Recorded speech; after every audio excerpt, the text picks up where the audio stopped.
The engine screamed beneath her hands as Alara tore through Chicago's rain-slicked streets at 140 miles per hour, her husband's stolen muscle car responding to every desperate command. Behind her, Adrian Moreau's security convoy closed in, black SUVs filled with men who'd been ordered to bring back his perfect, obedient wife. But that woman was dead. She'd died the moment Alara overheard Adrian tell his associates she was nothing more than a beautiful statue, empty and forgettable. Now, as she downshifted into a hairpin turn that would either save her or kill her, only one thought burned through her mind. He never knew who he married. If you want to see how far a caged woman will go when she finally breaks free, stay until the end. Hit that like button and drop a comment with your city. I want to see how far this story travels. The charity gala at the Drake Hotel glittered with enough wealth to fund a small country. Crystal chandeliers cast fractured light across marble floors, and champagne flowed like water through a crowd of Chicago's elite. Politicians with dirty hands, businessmen with dirtier secrets, and the kind of people who smiled while planning your destruction. Alara Vance Moreau stood in the corner of the ballroom, wearing a dress that cost more than most people's cars, feeling like she was suffocating. The emerald silk clung to her frame perfectly, because Adrian's stylist had spent 3 hours making sure of it. Her dark hair was swept into an elegant chignon that pulled at her scalp. Diamond earrings, a gift from Adrian after she'd behaved well at last month's fundraiser, hung heavy from her ears. Every inch of her had been polished, perfected, and positioned to reflect one message.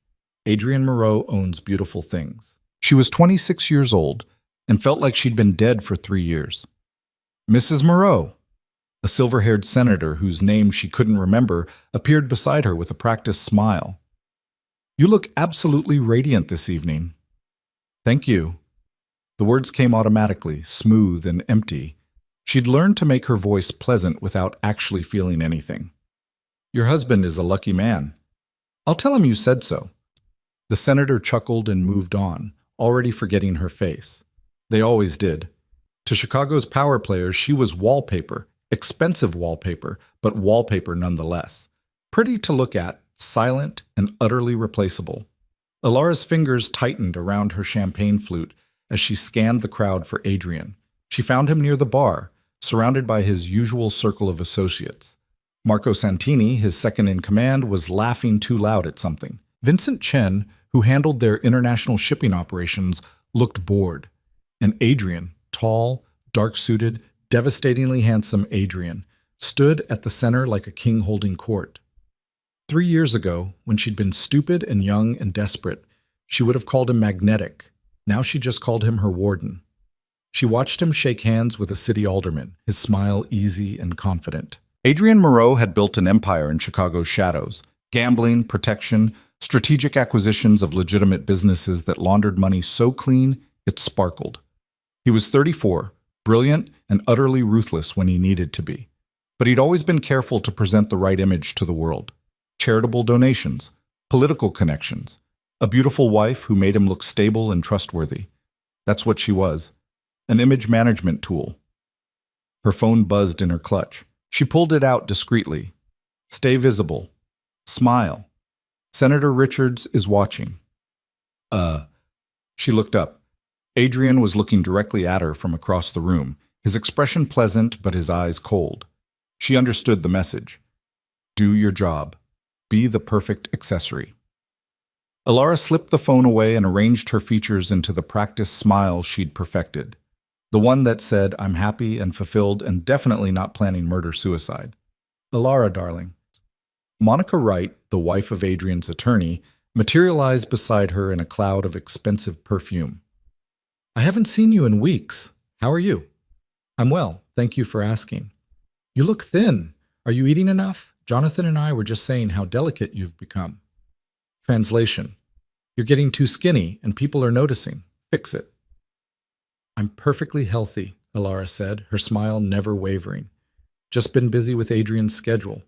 Of course. Being married to such an important man must be exhausting." Monica leaned closer, lowering her voice conspiratorially. "Between you and me, sometimes I think our husbands forget we're human beings, and not just pretty decorations." For a moment, something flickered in Alara's chest. Recognition, maybe, or the ghost of solidarity. But Monica's laugh was too bright, too performative, and the moment passed. Monica didn't actually care. She was just making conversation because that's what wives like them did at events like this.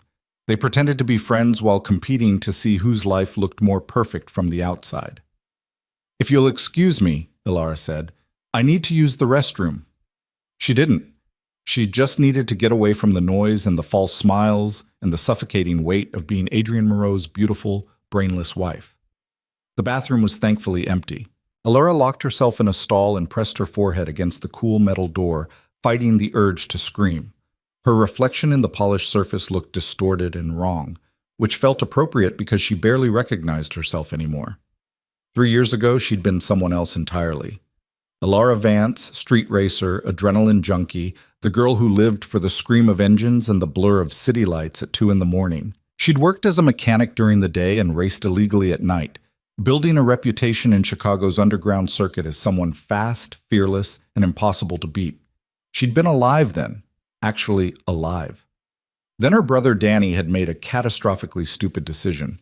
He'd borrowed money from Adrian Moreau to cover gambling debts and couldn't pay it back. The interest had compounded, the threats had escalated, and when Adrian's people came to collect, Danny had been 3 weeks away from ending up in the Chicago River with concrete shoes. Ilara had gone to Adrian herself to beg for more time. She'd walked into his downtown office in her work coveralls, grease still under her fingernails, and offered to work off Danny's debt. She'd fix cars for his fleet, no questions asked, until the balance was clear. Adrian had looked at her like she was the most fascinating thing he'd seen in years. "I have mechanics," he'd said, leaning back in his leather chair. "What I don't have is someone interesting."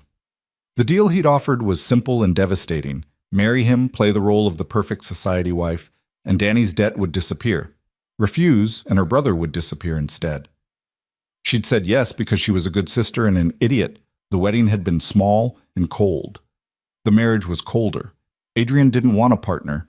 He wanted a possession. Someone to look beautiful at his events, smile at his associates, and never ever challenge him. He'd systematically stripped away everything that made her her. The racing stopped immediately. The mechanical work ended.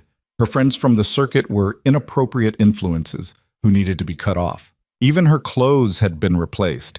Everything she'd owned had been donated, and her closet had been restocked with designer labels chosen by a stylist who'd been instructed to make her look elegant and refined. She'd become a doll. A very expensive, very unhappy doll. Ilara pulled herself together and left the stall. She washed her hands slowly, watching water swirl down the drain, and wished she could disappear with it. When she returned to the ballroom, Adrian was deep in conversation with Marco and 2 men she didn't recognize. She started to head toward the bar for another drink she wouldn't actually want when she heard Adrian's voice cut through the ambient noise. "She's perfect for what I need her to be." Ilara froze. She was standing just beyond a decorative column, partially hidden from Adrian's group, but close enough to hear clearly. "Come on, Adrian." That was Marco, his tone teasing. "You're telling me you don't get bored? She barely talks." "That's the point. I needed someone who'd look good in photos and not cause problems.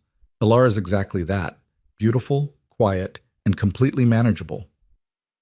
Something sharp twisted in Ilara's chest. Vincent laughed. "Manageable.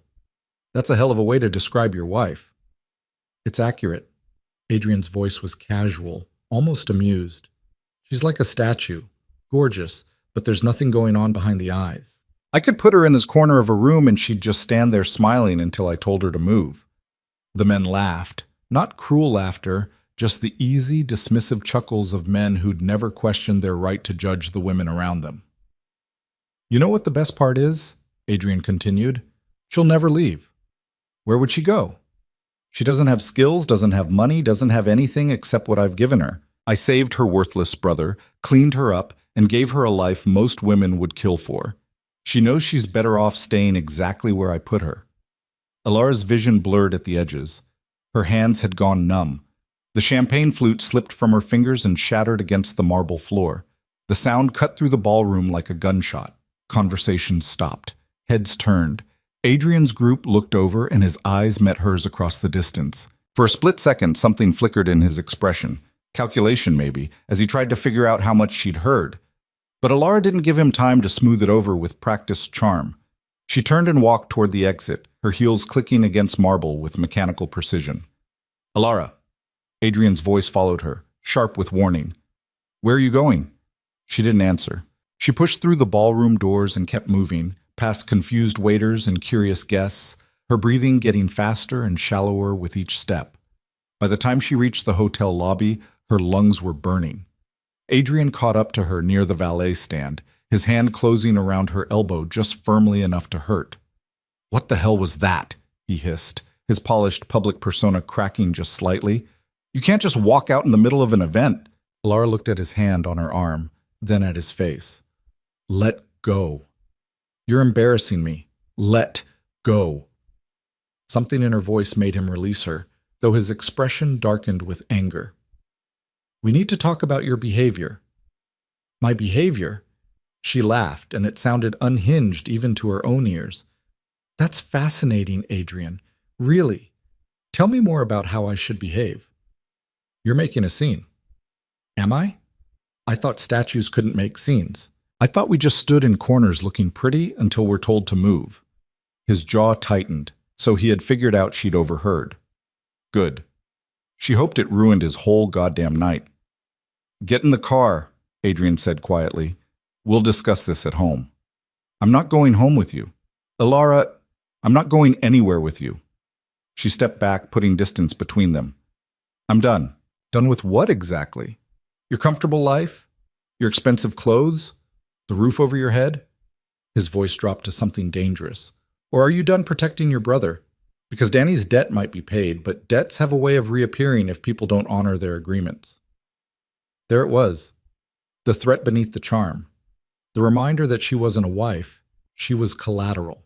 For 3 years, that threat had been enough to keep her compliant. For 3 years, she'd swallowed her rage and played her role because the alternative was watching Adrian destroy what was left of her family.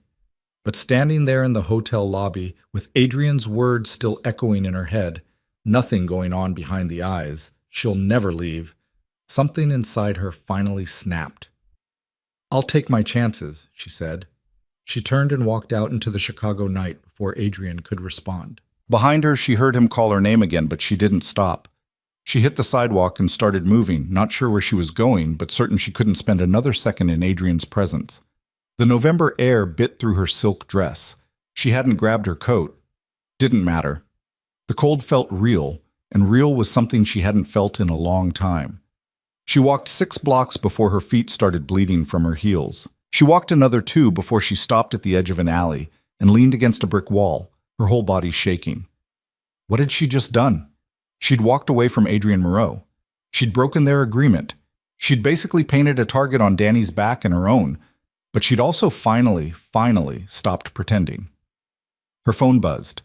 13 missed calls from Adrian, 4 texts, each one progressively less patient. "Come back, now. You're acting irrationally. This is your last warning. You're making a mistake you'll regret." Alara stared at the screen, her hands trembling. Then she turned the phone off and threw it in a nearby dumpster. She had no coat, no phone, no money, and nowhere to go. But for the first time in 3 years, she felt like herself. Now she just had to figure out how to survive what came next. Alara found a late-night diner in Ukrainian Village and convinced the exhausted waitress to let her use the bathroom. She washed the perfectly applied makeup off her face, yanked the pins out of her hair until it fell loose around her shoulders, and stared at her reflection. The woman looking back at her was familiar, older than she remembered, thinner, with shadows under her eyes that hadn't been there before. But she was still there. Still Alara Vance, under all the polish and performance. She left the bathroom and slid into a corner booth. The waitress, a woman in her 50s with tired eyes and a name tag that said Deb, brought her coffee without being asked. "You okay, honey?" "No," Alara said honestly, "but I'm working on it." Deb nodded like she understood and didn't push for details. She just left the coffee pot on the table and walked away. Alara wrapped her hands around the warm mug and tried to think. She had nothing, no resources, no allies, no plan. Adrian would be looking for her. He had the money and connections to search every corner of Chicago if he wanted to. She couldn't go to Danny because that would just put him at risk. She couldn't go to the police because Adrian owned enough cops to make that suicidal. She needed leverage. She needed resources. She needed to become someone Adrian couldn't just erase. The diner's TV was playing local news with the sound muted. A commercial flashed across the screen. Something about an underground race happening this weekend in the industrial district. Illegal, dangerous, cash prizes for winners. Alara's heart kicked hard against her ribs. She knew that world, had lived in it once. The underground racing circuit operated on different rules than Adrian's empire. Respect was earned through skill, not bought with money. Reputation meant everything. And if you were good enough, you could disappear into it and re-emerge as someone else entirely. It was insane. She hadn't driven competitively in 3 years, didn't have a car, didn't have a crew, had no way to even enter a race without someone recognizing her as Adrian Moreau's wife. But she did have one advantage. Adrian had underestimated her so completely, so thoroughly, that he probably wouldn't think to look for her there. In his mind, she was helpless and skillless. A statue, something to be collected and displayed. He had no idea who she'd been before he'd tried to reshape her. Alara left 3 crumpled dollar bills she'd found in her clutch on the table and walked back out into the cold. She had the beginnings of a plan. Stupid, reckless, probably doomed to fail. But it was hers. First, she needed a car. The Moreau estate sat on 3 acres in Lincoln Park, surrounded by high walls and security cameras. Alara had hated the place from day one.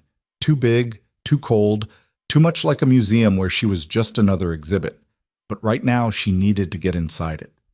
She approached from the back, through the neighbor's property, moving quietly through shadows.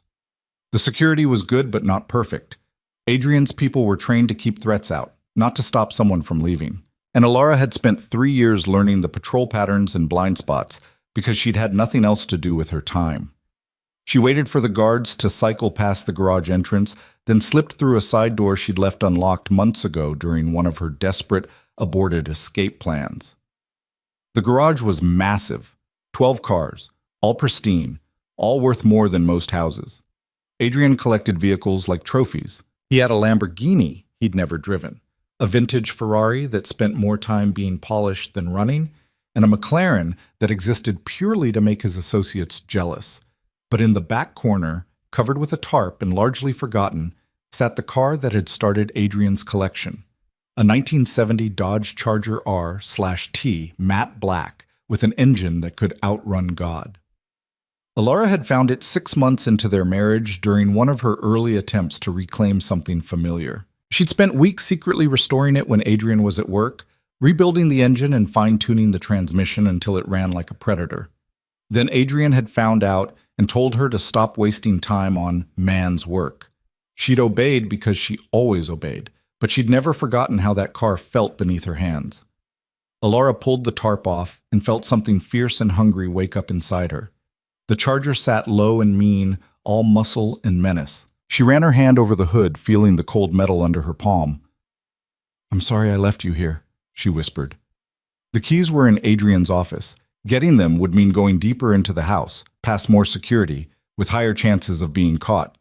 But Alara had spent 3 years being careful and obedient and safe. She was done with all of that. She moved through the house like a ghost, using every shortcut and shadow she'd memorized, past the formal living room where she'd hosted dinners for Adrian's associates, past the study where he'd lectured her about appropriate behavior, up the stairs to his private office. The door was locked, but Alara had watched Adrian enter the code enough times to have it memorized. The lock clicked open. She slipped inside and went straight to his desk. The keys were in the top drawer, exactly where they always were. She grabbed them and turned to leave, and froze. Adrian's laptop sat open on the desk, the screen glowing softly in the darkness. She should have left immediately, but something made her pause. She'd never seen inside Adrian's files before. He kept her deliberately separate from his business, treating her like she was too delicate or too stupid to understand. But Alara had spent 3 years watching and listening and piecing together the shape of his empire. She knew more than he thought, and right now she needed leverage. She sat down and started copying files onto a flash drive she found in the drawer. Financial records, communication logs, details about shipments and deals and all the carefully hidden infrastructure that kept Adrian's operation running. She didn't have time to read through it, but she understood enough to know this was valuable. "What the hell are you doing?" Alara's blood went ice cold. She turned to find Marco Santini standing in the doorway, his hand moving toward the gun at his hip. "Marco." She kept her voice steady, even though her heart was trying to punch through her ribs. "I'm leaving. That's all. That's Adrian's private files. I know what they are. He's going to kill you for this. He's going to try. That's why I need insurance." Marco stared at her, clearly trying to decide if he should shoot her or call Adrian first. Alara watched the calculation happen behind his eyes. "You were always smarter than you pretended," Marco said finally. "I told Adrian that. He didn't listen. Most men don't. He'll come after you. I know. And he'll find you. He always finds people." "Maybe." Alara pulled the flash drive from the laptop and slipped it into her bra. "But I'm not going to make it easy." She stood, the charger's keys clutched in her fist. Marco still hadn't drawn his gun, which was either very good or very bad for her. "Let me go, Marco." "Why would I do that?" "Because you're smart enough to know that if Adrian's empire ever collapses, you'll need friends who know where the bodies are buried." She took a step toward the door. "And because somewhere under all that loyal soldier bullshit, you're tired of watching him treat people like objects." Marco's jaw tightened. For a long moment, he didn't move. Then he stepped aside. "You've got 60 seconds before I call it in," he said quietly. "After that, I never saw you." Alara didn't waste time thanking him. She ran. Down the stairs, through the kitchen, out the side door and into the garage. She threw herself into the charger, her hands shaking as she jammed the key into the ignition. The engine roared to life, all 425 horsepower waking up hungry and mean. Behind her, she heard shouting. Security had been alerted. Alara slammed the car into gear and punched the accelerator. The garage door was still closed, but the charger was heavy and fast, and she didn't care about property damage anymore. She aimed for the door and hit it going 40 miles per hour. Metal screamed. The door exploded outward. And then she was through, tires screeching against pavement as she fishtailed onto the street. Headlights flared behind her, Adrian's security team already in pursuit. Alara downshifted and pushed the charger harder. The engine responded like it had been waiting 3 years for this moment, surging forward with brutal power. Streetlights blurred into streaks of gold. The speedometer climbed, 60, 70, 80. She took a corner too fast and felt the back end slide out. For a split second, she thought she'd lost control. Then muscle memory kicked in and she corrected, steering into the slide, feeling the tires catch and grip and launch her forward again. Behind her, the SUVs were falling back. They were fast, but they were heavy and careful. Alara was neither. She hit Lakeshore Drive doing 90, weaving through late-night traffic like she was threading a needle. Horns blared. Someone screamed. She didn't slow down. The charger felt alive beneath her, responding to every touch like they were connected. This was what she'd been missing. This was who she was. Not Adrian's silent statue, the screaming, reckless woman who drove like she was trying to outrun death itself. She lost the security team somewhere near Montrose, then kept driving just to be sure. North through Rogers Park, then west into Evanston, then south again in a pattern designed to confuse anyone trying to track her. By the time she finally pulled off into an empty parking lot behind a closed warehouse, her entire body was vibrating with adrenaline. She turned off the engine and sat in the sudden silence, her hands still gripping the wheel, her heart still racing. She'd done it. She'd actually done it. She'd stolen Adrian Moreau's car, his files, and his perfectly controlled life.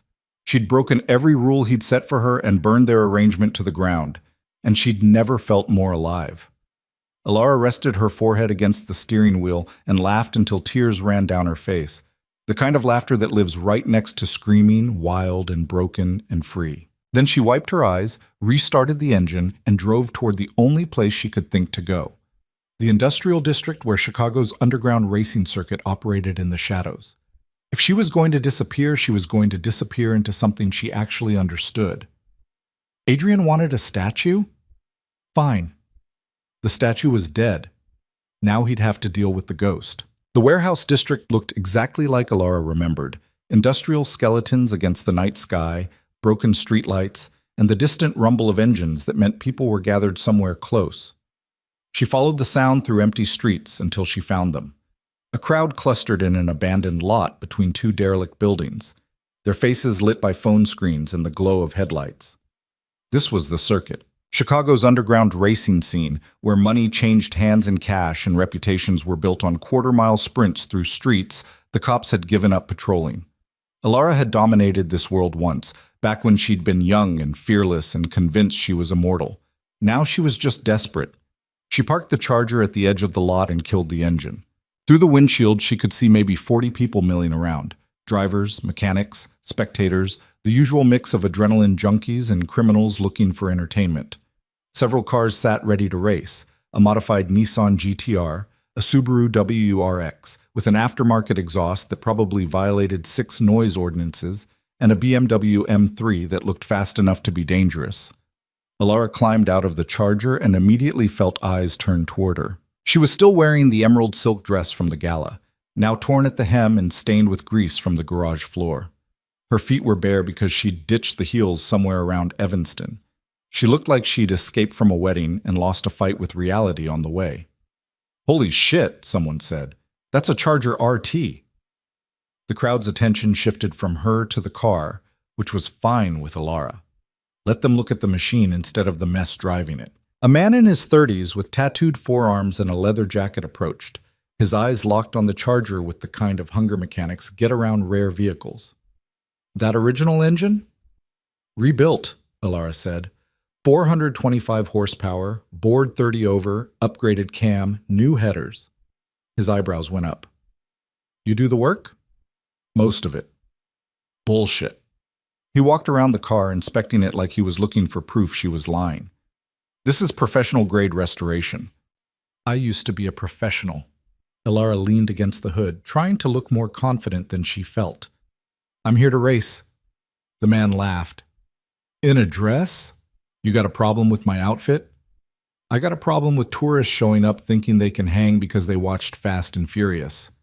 He jerked his chin toward the other cars. "This isn't a game. People get hurt." "I know what this is. I used to run this circuit 3 years ago." "Yeah? What name?" "Vance. Alara Vance."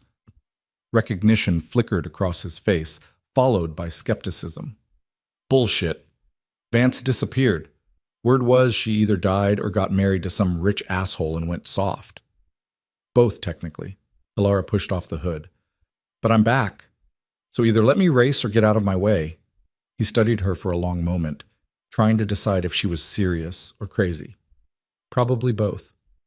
"Entry fee is $500 cash," he said finally. "Winner takes 60% of the pot, second place gets 30, third gets 10. You wreck, you're responsible for damages. Cops show up, you're on your own. And if you're still driving around in that pretty dress when this is over, don't come crying when you can't handle the heat." Alara didn't have $500. She barely had $5. But she did have diamond earrings that Adrian had given her, each one probably worth more than every car in this lot combined. She pulled them off and dropped them into the man's palm. "That cover it?" He stared at the diamonds, then at her face. "Where the hell did you get these?" "Does it matter?" "It does if they're stolen." "They're mine. Paid for with 3 years of my life, so yeah, they're definitely mine." He closed his fist around the earrings. "You're either the real deal or the craziest person I've met this week. Either way, you're in." "Name for the board?" Alara hesitated. Using her real name was stupid. If word got back to Adrian that Alara Vance was racing again, he'd know exactly where to find her. She needed something else. Something that fit who she was now instead of who she'd been. "Nyx," she said. In Greek mythology, Nyx was the goddess of night, powerful, mysterious, feared even by Zeus. It felt right. "Nyx." The man wrote it down on a clipboard. "You're in Heat 3, about 20 minutes. Don't be late." He walked away, already barking orders at someone else. Alara stood alone next to the Charger, her heart hammering against her ribs. Around her, the crowd buzzed with energy and speculation. She caught fragments of conversation, people betting, arguing about modifications, talking shit about other drivers' skills. This was real. She was actually doing this. A woman in ripped jeans and a tank top that showed off elaborate sleeve tattoos wandered over, looking Alara up and down with undisguised curiosity. "You're the one who showed up in the evening gown." "It's not an evening gown, it's a cocktail dress." "My mistake. Very important distinction." The woman grinned. "I'm Raina. I run a crew out of Pilsen. You really used to race here? Yeah. Prove it. What was the rule about running Roosevelt after midnight? It was a test. Roosevelt Road had been notorious in the circuit 3 years ago because of unpredictable police patrols. Never run it eastbound after midnight on weekends because 3rd District does sweeps. Westbound was clear until 2 a.m. Raina's grin widened. Okay, so you're not completely full of shit. What happened to you? You just vanished. Got trapped in a bad situation. Now I'm untrapped. That why you look like you escaped from a crime scene? Ilara glanced down at her ruined dress. Long story. They usually are. Raina pulled a cigarette from her pocket and lit it, the flame briefly illuminating her face. She was probably around Ilara's age, with sharp cheekbones and eyes that missed nothing. Word of advice: people here have long memories. You show up claiming to be Vance, you better drive like her, otherwise they'll eat you alive. I can handle it. Can you? Because no offense, but you look like you've been through hell, and you're about 2 steps from falling apart. She wasn't wrong. Ilara's hands were shaking, her feet hurt from walking barefoot on concrete, and somewhere in the back of her mind, a voice kept screaming that Adrian was going to find her, and this was all going to end badly. But that voice had been screaming for 3 years, and she was tired of listening to it. I'll be fine, Ilara said. Raina shrugged. Your funeral. But if you survive and need a place to crash, my crew's got space. We don't ask questions. Why would you help me? Because anyone desperate enough to show up here in diamonds and silk is either running from something big or running towards something bigger. She blew smoke into the night air. And I respect that. Before Ilara could respond, someone shouted that Heat 3 was starting. Her pulse kicked up. She nodded at Raina and headed back to the charger. 3 other cars pulled up to the starting line. The Nissan GTR she'd noticed earlier, a Honda Civic that looked deceptively plain but probably had 50 grand in modifications under the hood, and a Mustang GT with racing stripes and an ego problem. Ilara positioned the Charger at the far right, her hands finding their familiar places on the steering wheel. The engine rumbled beneath her, patient and ready. Around them, the crowd pressed close, phones out, recording, betting, hungry for the spectacle. The man with the tattooed forearms, apparently the unofficial race organizer, stood in front of the 4 cars with a flashlight. Rules are simple. 2 miles through the warehouse district, loop back here. First one across the finish line wins. You crash? That's your problem. You cheat? We ban you. Questions? Nobody had questions. Racers ready? Ilara's breath came faster. Her vision sharpened. This was it. The moment that would prove whether the past 3 years had destroyed her or just buried her. The organizer raised the flashlight. On my mark, 3. The Civic's engine revved aggressively. 2. Ilara's foot hovered over the accelerator, every muscle coiled. 1. Go! She punched the gas. The Charger exploded forward, tires screaming against asphalt, the world compressing into a narrow tunnel of speed and sound. The other cars launched alongside her. The GTR got off the line fastest, its all-wheel drive giving it better traction. The Civic was right behind. The Mustang hung back slightly. They hit the first turn together, 4 cars trying to fit through a gap meant for 2. Ilara braked late and hard, feeling the Charger's weight shift as she threw it into the corner. The GTR had the inside line. The Civic tried to force its way through on the outside and nearly clipped the Mustang. Ilara saw her opening, a narrow space between the GTR and the warehouse wall. Dangerous, stupid, exactly the kind of move that had made her reputation 3 years ago. She aimed for it. The Charger squeezed through with inches to spare, so close to the wall that sparks flew from her side mirror scraping brick. She heard the crowd roar behind them, distant and unreal. They hit a straightaway. The GTR pulled ahead, its superior horsepower showing. But Ilara knew these streets. She'd raced them 100 times. Up ahead was a sharp right that most drivers took too conservatively, losing speed and momentum. She waited until the last possible second, then downshifted and cranked the wheel hard. The Charger slid sideways, tires smoking, the tail end swinging out in a controlled drift. She could feel the car dancing on the edge of traction, threatening to spin completely. Then she corrected, straightened out, and punched the accelerator again. The drift had cost her speed, but given her the perfect angle for the next turn. She shot forward while the GTR had to brake and reposition.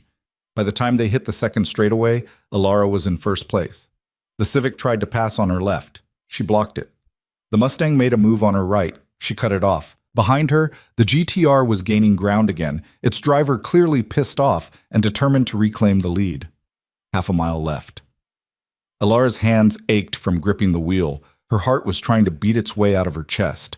The Charger's engine was screaming, pushed harder than it had been in years. The GTR pulled alongside her, its driver, a kid who couldn't be more than 20, glaring at her through his window. They were neck and neck, trading paint, neither willing to give an inch. The final turn approached, a hairpin that led back to the lot where the crowd waited. Whoever took it better would win. The GTR's driver made his move first, trying to take the inside line. But Alara had spent 3 years thinking about these streets, remembering every race she'd ever run. She knew something he didn't. That turn had a pothole on the inside that would destroy your suspension if you hit it wrong. She let him take the inside line, watched him commit, then saw his expression change as his car bounced violently over the pothole, his front end dipping, his speed dropping. Alara took the outside line smooth and fast, her angle perfect, and shot past him like he was standing still. She crossed the finish line 3 car lengths ahead. The crowd erupted. She kept driving for another 100 feet before finally hitting the brakes, her whole body shaking with adrenaline and relief and something that felt dangerously close to joy. She'd won. She'd actually won. By the time she turned the Charger around and drove back to the lot, people were already surrounding her car. The organizer was grinning, counting cash. Raina was laughing and shaking her head. Even the GTR driver had climbed out of his car and was walking over, looking more impressed than angry. Alara killed the engine and sat there for a moment, her hands still gripping the wheel, trying to process what she'd just done. Then she opened the door and stepped out into a wall of noise. That drift at the warehouse corner was insane. Where'd you learn to drive like that? Who the hell are you? Alara didn't answer. She just pushed through the crowd until she found the organizer. He handed her a stack of cash, $800, her winnings from the pot. Not bad for someone in a cocktail dress, he said. You racing again? Yeah. Good. People are going to want rematches. That kid in the GTR is already talking shit about how he'll smoke you next time. He paused. You need anything? Place to stay? Crew parts?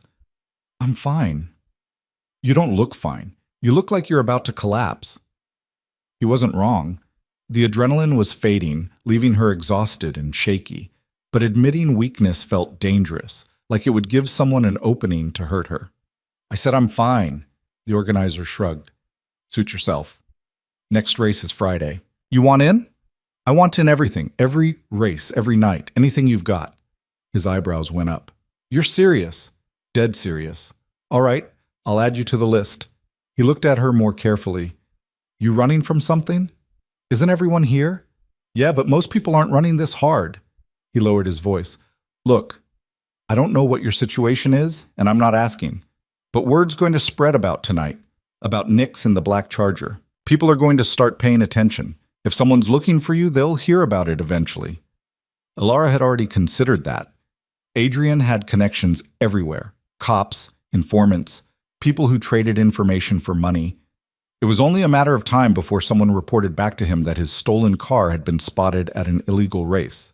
But she couldn't think about that right now. If she started thinking about all the ways this could go wrong, she'd lose her nerve completely. Let them look, she said. After the organizer walked away, Alara leaned against the Charger and tried to figure out her next move. She had $800 and a stolen car. She needed a place to hide, new clothes, and probably a different vehicle eventually because the Charger was too recognizable. Told you my crew had space if you needed it. Alara turned to find Raina standing there, arms crossed, expression knowing. I don't need charity. It's not charity. It's business. You can drive, which means you're useful. We've got a safe house in Bridgeport. Nothing fancy, but it's off the grid. You crash there, you help with jobs, everybody benefits. Raina tilted her head. Or you can keep being stubborn and sleep in your car until whoever you're running from catches up. Alara wanted to refuse.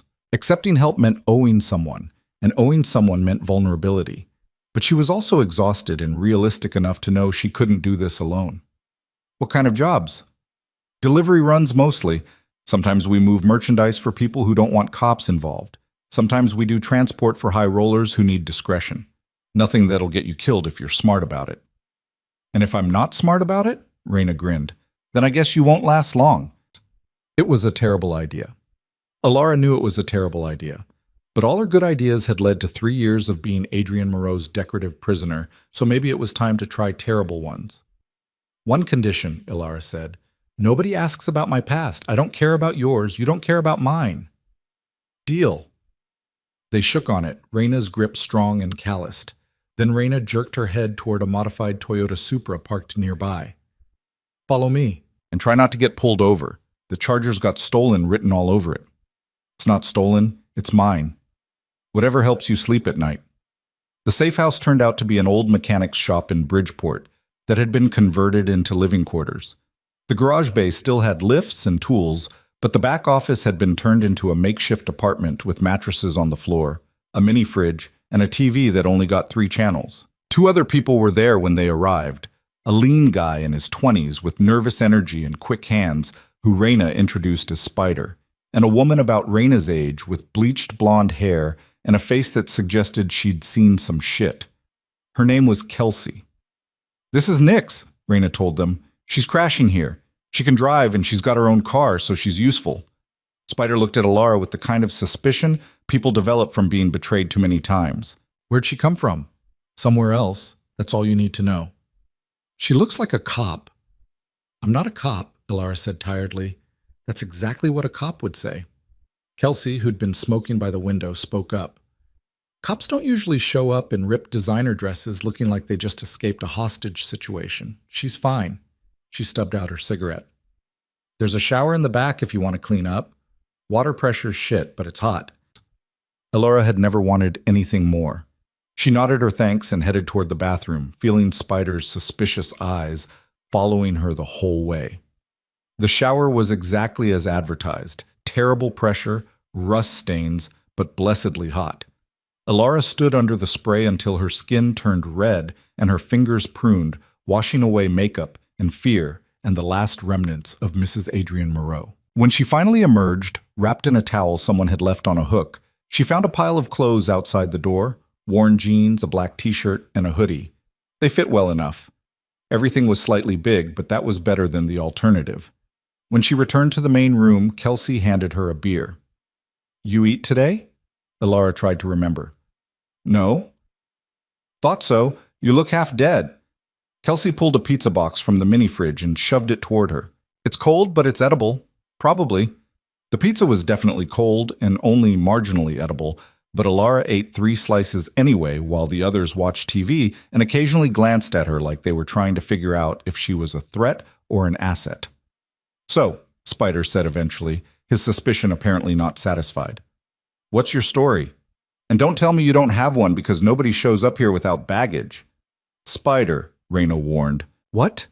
I'm just asking what we're all thinking. She drives like a professional. She's wearing someone's diamonds as entry fees. And she looks like she's been through a war. I want to know what we're getting into. Alara set down her pizza.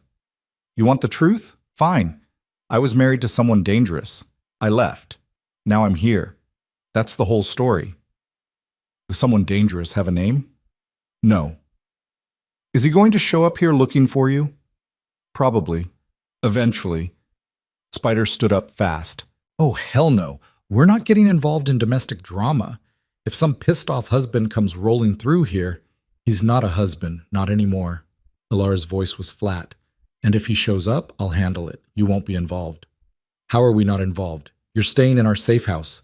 Spider, sit down, Raina said. She was watching Alara closely, her expression thoughtful.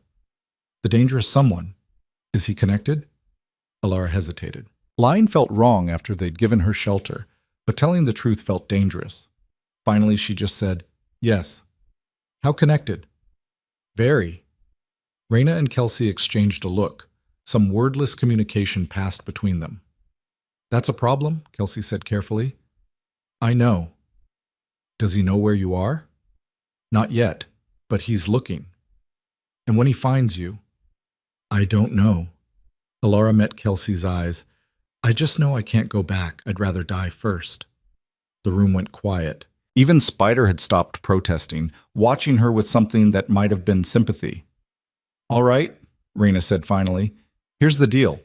You can stay as long as you pull your weight, and don't bring heat down on us. You race, you drive for jobs, you help with maintenance. And if your past catches up and things get ugly, you handle it yourself or you leave. We don't get involved in wars we didn't start. That's fair." "Good." Raina cracked her own beer. "Now let's talk business. There's another race Wednesday. Bigger pot, better drivers. You interested?" "Yes." "There's also a transport job Thursday. Some tech executive needs discreet pickup from O'Hare and a ride to a meeting in Naperville.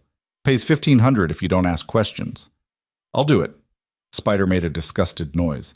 "You're just going to trust her with jobs? We don't even know her real name." "Her real name doesn't matter." Raina looked at Alara. "What matters is whether she can drive and keep her mouth shut. Can you?" "Yes." "Then we're good." Raina raised her beer. "Welcome to the crew, Nix. Try not to get us all killed." They drank to that, a strange, fractured toast among people who barely knew each other but understood the value of not asking too many questions. Later, lying on a mattress in the corner while the others slept, Alara stared at the ceiling and tried to convince herself she'd made the right choice. She'd gone from one dangerous situation to another, from Adrian's controlled empire to the chaos of the underground circuit. But at least here, she was choosing her own risks. Her phone was gone, thrown away hours ago, which meant she had no way of knowing if Adrian was looking for her or what he was planning. The not knowing should have terrified her. Instead, it felt almost liberating. She'd spent 3 years anticipating his moods, reading his expressions, trying to predict his reactions so she could stay safe and small and manageable. Now she didn't have to predict anything. She could just exist moment to moment, making her own choices even if they were terrible ones. Her last thought before sleep took her was that the Alara who'd married Adrian Moreau would have been horrified by all of this. That woman had been careful and responsible and convinced that playing by the rules would keep her safe. This version of herself didn't care about safety. She just cared about survival. And maybe, eventually, about revenge. 3 weeks passed in a blur of races, transport jobs, and sleepless nights. Alara, Nix, she had to keep reminding herself, fell into a rhythm with Raina's crew that felt both foreign and familiar. Days were spent maintaining the Charger or helping Spider work on the other vehicles they kept in rotation. Nights belonged to the circuit, where she raced anyone willing to put money down and built a reputation that spread through Chicago's underground like wildfire. The Ghost Driver, some people started calling her. The woman in the black Charger who showed up, won, and disappeared before anyone could get close. She wore a helmet during races now, kept conversations short, and never stayed at the after-parties where drivers got drunk and stupid and talked too much. Mystery bred speculation, and speculation bred fear, and fear meant people took her seriously. It also meant the money was getting better. She'd won almost $6,000 in the past 3 weeks, enough to start thinking about what came next. But thinking about the future required acknowledging she had one, and Alara wasn't ready to make that assumption yet.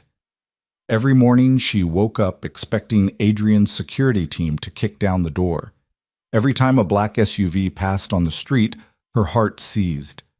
But days turned into weeks, and nothing happened. Either Marco had kept his word and never reported seeing her, or Adrian was playing a longer game than she'd anticipated. She'd stopped trying to guess which. It was Thursday afternoon when things started to unravel. Alara was under the Charger changing the oil, something she did weekly now because she was pushing the engine harder than it was meant to handle, when Kelsey's phone rang in the office. Through the open door, Alara heard her answer. "Yeah, this is Kelsey." A pause. "Hold on, let me ask." She stuck her head out. "Nix, you available for a job tonight?" Alara rolled out from under the car, wiping her hands on a rag. "What kind?" "High-end transport. Client needs pickup from a private event downtown. Discreet route to a hotel in Oakbrook. $2,000 for 3 hours of work." $2,000 for a glorified taxi service meant the client was either paranoid, illegal, or both. But Alara had stopped asking questions about that kind of thing. The circuit operated on a simple principle. You did the work, you got paid, you didn't talk about it afterward. "I'm in." "Good. Client wants the Charger specifically. Apparently word's gotten around about the Ghost Driver with the muscle car." Kelsey grinned. "You're becoming famous." Famous was the last thing Alara wanted, but she needed the money more than she needed anonymity. What time? Pick up at 11? I'll text you the address. The rest of the afternoon passed in preparation. Alara cleaned the Charger inside and out, checked the tire pressure, topped off all the fluids. When evening came, she showered and changed into the closest thing she had to professional clothes. Dark jeans, a black jacket, boots that didn't have oil stains. She looked at herself in the cracked mirror above the sink and barely recognized the woman staring back. Her face was thinner than it had been 3 weeks ago. She'd lost weight from barely eating, surviving on pizza and energy drinks and adrenaline. Dark circles shadowed her eyes, but there was something different too, something harder. She didn't look like Adrian's perfect wife anymore. She looked dangerous. Good. Raina found her in the garage around 10:30, doing a final check on the Charger's engine. You nervous? Should I be? These high-end jobs can get weird. Rich people have strange requests. Raina leaned against the workbench. But you'll be fine. Just remember, you're a driver, not a therapist. You don't need to make conversation. You don't need to be their friend. You just need to get them from point A to point B without anyone noticing. Got it. And Nix? Raina's expression turned serious. If something feels wrong, you bail. No amount of money is worth getting caught up in someone else's mess. Alara nodded, though she had no intention of bailing. She needed this money, needed the work, needed to keep moving because stopping meant thinking, and thinking meant remembering how badly she'd destroyed her life. The address Kelsey had texted turned out to be a private club in the Loop, the kind of place that didn't have signs or advertised hours. Alara pulled up at exactly 11 and waited, engine idling, watching the door. At 11:07, a man emerged. Mid-40s, expensive suit, the kind of nervous energy that suggested he was used to getting what he wanted and anxious when he didn't. He looked around quickly before approaching the Charger. Alara rolled down the window. You call for transport? You're Nix? That's me. He studied her face like he was trying to memorize it, then seemed satisfied with whatever he saw. Oakbrook, the Marriott. Take side streets, no highways. And if anyone follows us, you lose them. Understood? Understood. He climbed into the back seat and Alara caught a glimpse of his face in the rearview mirror. Sweat beaded on his forehead despite the cool November air. Whatever he was running from, it had him genuinely scared. She pulled away from the curb and headed west, taking Roosevelt like she'd been instructed. The man didn't speak. He just watched out the back window, his leg bouncing nervously. They were 10 minutes into the drive when Alara noticed the sedan 3 cars back. Dark blue, tinted windows, driving just a little too carefully. Could have been coincidence. Could have been paranoia. But Alara had spent 3 weeks learning to trust her instincts again, and her instincts were screaming. We've got a tail, she said quietly. The man's head snapped around. What? Where? 3 cars back, blue sedan, could be nothing. It's not nothing, lose them. Alara's pulse kicked up. Hold on! She took the next right turn without signaling, cutting through a residential area. The sedan followed. She accelerated through a yellow light, then took a sharp left into an alley. The Charger barely fit between the buildings, her mirrors scraping brick on both sides. Behind them, the sedan tried to follow and got stuck, its wider frame unable to navigate the narrow passage. Alara burst out the other end of the alley, took 2 more quick turns, then merged into traffic heading south. She drove for 5 minutes in silence, constantly checking her mirrors. The sedan didn't reappear. We're clear, she said finally. The man exhaled shakily. You're good at this. I've had practice. What's your name?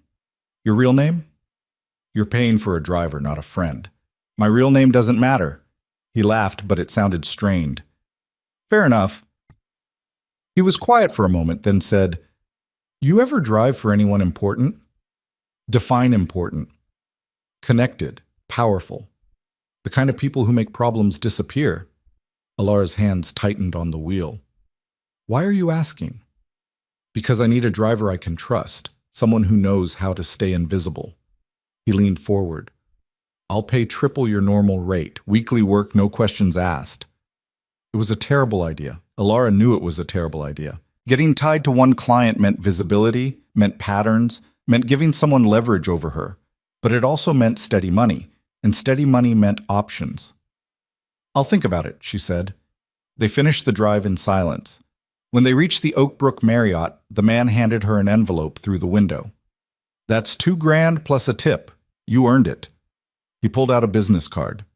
"You change your mind about weekly work. Call this number." Alara took the card but didn't look at it. "Thanks. Be careful out there. Chicago's more dangerous than it used to be." He disappeared into the hotel before she could respond. Alara sat in the parking lot for a long moment, staring at the business card. No name, just a phone number. She should have thrown it away. Instead, she tucked it into her jacket pocket and drove back to Bridgeport. The safe house was dark when she arrived. Spider and Kelsey were out on their own jobs, and Raina had mentioned something about meeting a parts supplier. Alara parked the Charger, counted the money in the envelope, $2,500, which meant the tip had been generous, and headed inside. She was halfway through making instant coffee when her instinct screamed again. Something was wrong. The air felt different, heavier, and there was a smell she didn't recognize. Cologne, expensive, familiar in a way that made her stomach drop. She turned slowly and found Adrian Moreau sitting in the shadows by the window. For a moment, Alara couldn't breathe. Her brain refused to process what she was seeing. Adrian wasn't supposed to be here. This was her space, her life, her carefully constructed escape. He didn't belong in it. But there he sat, perfectly composed in his dark suit, one leg crossed over the other, watching her with an expression she couldn't read. "Hello, Alara." Her hand moved instinctively toward the wrench she'd left on the workbench. Adrian noticed and smiled. "Don't. I'm not here to hurt you." "Then why are you here?" "To talk, that's all." He gestured at the chair across from him. "Sit down." "I'd rather stand." "Fine. Stand."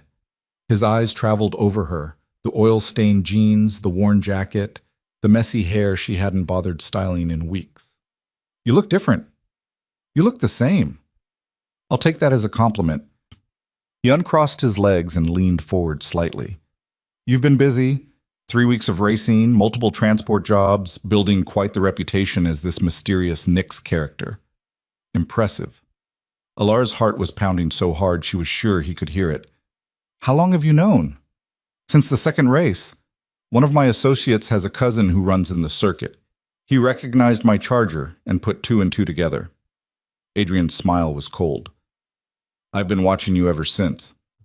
"Why didn't you stop me?" "Because I wanted to see what you'd do. And honestly, Alara, I'm fascinated." He stood, moving closer. 3 years I spent trying to figure you out. 3 years of you playing the perfect, obedient wife. And the whole time this was underneath. A street racer, a driver, someone actually interesting. I was always interesting. You just never bothered to look. You're right, I didn't. He stopped a few feet away, close enough that she could see his expression clearly. And what she saw there shocked her. Not anger, but something that looked almost like regret. "That was my mistake." "Your mistake was treating me like property." "I know." The admission caught her off guard. Adrian never admitted mistakes, never showed vulnerability. It was a trap. Had to be a trap. "What do you want?" she asked. "I want you to come back." Alara laughed, the sound bitter and sharp. "Are you insane? I'm never coming back." "Hear me out, please. Why should I? Because in 3 weeks you've done more impressive work than half my organization manages in a year. You've built a reputation from nothing, created a new identity, found a crew that's loyal to you. You did all of that while having no resources and every reason to fall apart." He paused. "That's not the woman I married. That's someone I never knew existed." "Because you never let her exist." "I know." Adrian ran a hand through his hair, and for the first time since she'd known him, he looked genuinely unsettled. "I thought I wanted someone I could control. Someone safe and decorative who wouldn't challenge me. And I got exactly that. A beautiful statue who hated me more every day. You're right. I did hate you." Past tense? "I don't feel anything about you anymore. You're just someone I used to know." That seemed to hurt him more than hatred would have. His jaw tightened. "I don't believe that." "Believe what you want. It won't change anything." Adrian was quiet for a moment, studying her face like he was seeing her for the first time. "What if I offered you a real partnership? Not marriage, not ownership, an actual alliance where you have power and autonomy. Why would you do that?" Because watching you operate these past 3 weeks showed me what I should have seen from the beginning. You're not just skilled, you're strategic. You know how to read situations, adapt, survive. Those are valuable traits in my world. He took a breath. And because I'm tired of surrounding myself with people who only tell me what I want to hear, you never did that. Even when you were pretending to be manageable, there was always something underneath, something I couldn't quite touch. Alara wanted to tell him to go to hell, wanted to grab the wrench and make him leave. But part of her, the part that was exhausted and scared and tired of running, hesitated. What kind of partnership? You'd oversee transport operations, legitimate and otherwise. You'd have your own crew, your own budget, your own authority. No one gives you orders except me, and even then, you'd have the right to push back. He pulled an envelope from his jacket. I brought a contract, real legal protections, not the bullshit agreement we had before. And if I say no, then I walk away. I don't chase you, don't threaten your brother, don't interfere with your life. You stay here, keep racing, keep doing transport jobs for people who will pay you a fraction of what you're worth. His expression hardened slightly. But you should know that the flash drive you stole from my office, the one you probably think is insurance, it's encrypted. You can't access it without my codes. So whatever leverage you thought you had doesn't exist. Alara had forgotten about the flash drive, tucked away in the charger's glove box. She'd been too busy surviving to think about using it. This feels like a trap. It's not. It's an opportunity. Adrian set the envelope on the workbench between them. Read the contract. Think about it. If you want to accept, meet me at the Drake tomorrow night at 8. If you don't show, I'll know your answer and you'll never see me again. He turned toward the door, then paused. For what it's worth, Alara, I'm sorry. For all of it. You deserve better than what I gave you. Then he was gone, disappearing into the November darkness like he'd never been there at all. Alara stood frozen in the empty safe house, her mind racing. She looked at the envelope on the workbench like it was a bomb waiting to explode. This was impossible. Adrian didn't apologize, didn't offer partnerships, didn't admit mistakes. Everything about this felt wrong. But she picked up the envelope anyway and pulled out the contract. It was real. 30 pages of legal language, but the core terms were clear. She'd have autonomous control over transportation operations, a salary that made her racing winnings look like pocket change, and explicit protections against being treated as property. There were clauses about decision-making authority, dispute resolution, and termination conditions that would give her clean exit options. It looked legitimate, too legitimate. Alara was still reading when Raina returned an hour later and found her sitting on the floor surrounded by papers. What's all this? A job offer from my past. Raina knelt down, scanning the contract. Her eyebrows went up. This is a lot of zeros. Who's offering? The dangerous someone I was married to. Jesus. Raina sat back. This is real? Apparently. What are you going to do? That was the question. Alara had spent 3 weeks building a new life from nothing, proving she could survive without Adrian's resources. She'd reclaimed pieces of herself she'd thought were lost forever. Going back felt like surrender, but staying here meant constant struggle, always looking over her shoulder, never having real security. And the contract offered something she'd never had with Adrian before, actual power. I don't know, Alara said honestly. The smart move is probably to tell him to go to hell. But I'm tired, Raina. I'm tired of running and hiding and scraping by, and part of me wants to walk back into his world and prove I'm better at it than anyone thought possible. Raina was quiet for a moment. You know, if you take this, we lose you. Can't have you here if you're working for someone that connected. Too much risk for everyone. I know. But I also get it. Sometimes the best revenge isn't running away. It's going back and taking everything they tried to keep from you. She picked up one of the contract pages. This protection clause is solid. If he violates it, you could destroy him legally. You think I should do it? I think you should do whatever lets you sleep at night. But yeah, if I were you, I'd walk into that meeting tomorrow and negotiate for even more. Make him understand exactly what it'll cost to have you back. Alara spent the rest of the night reading the contract repeatedly, looking for traps and loopholes. By sunrise, she'd made her decision. She was going to the meeting, not because she wanted Adrian back, but because she wanted to see his face when she told him her terms. Friday evening, Alara stood outside the Drake Hotel wearing the only decent clothes she still owned: dark pants, a fitted jacket, boots. She'd left the helmet and the Knicks persona back in Bridgeport. Tonight, she was just Alara Vance, deciding whether to reclaim her married name or leave it in the past where it belonged. Adrian was waiting in a private dining room on the top floor, the same place he'd taken her on their first anniversary. The memory should have bothered her. Instead, she felt nothing. He stood when she entered, his expression carefully neutral. "You came. I came to negotiate, not to accept." A ghost of a smile crossed his face. "Fair enough. Sit." They sat across from each other like opposing generals negotiating a truce. A server brought wine that Alara didn't touch. "I read the contract," she said. "It's better than I expected, but not good enough. What do you want changed?" "Everything. If I'm coming back, it's not as your employee. It's as your equal partner. 50-50 split on all profits from operations I oversee. Full decision-making authority with no veto power from you. And my name on the legal documentation for every business we run together." Adrian's eyebrows rose. "That's not a partnership. That's a takeover. Call it what you want. Those are my terms." "Why would I agree to that?" "Because you said it yourself. I'm valuable. And you're smart enough to know that the only way to keep me is to give me real power. Anything less, and I walk." She leaned forward. "You thought you wanted someone manageable, Adrian. But manageable people don't build empires. They just maintain them. If you want someone who can actually grow what you've created, you need someone who'll challenge you." He was quiet for a long moment, studying her face. "You've changed." "No, I just stopped hiding who I was." "When did you become so ruthless?" "About 3 years ago. You just never noticed." Adrian laughed, and it sounded genuine. "You're going to be a nightmare to work with." "Probably. Do we have a deal or not?" He picked up his wine glass, considering.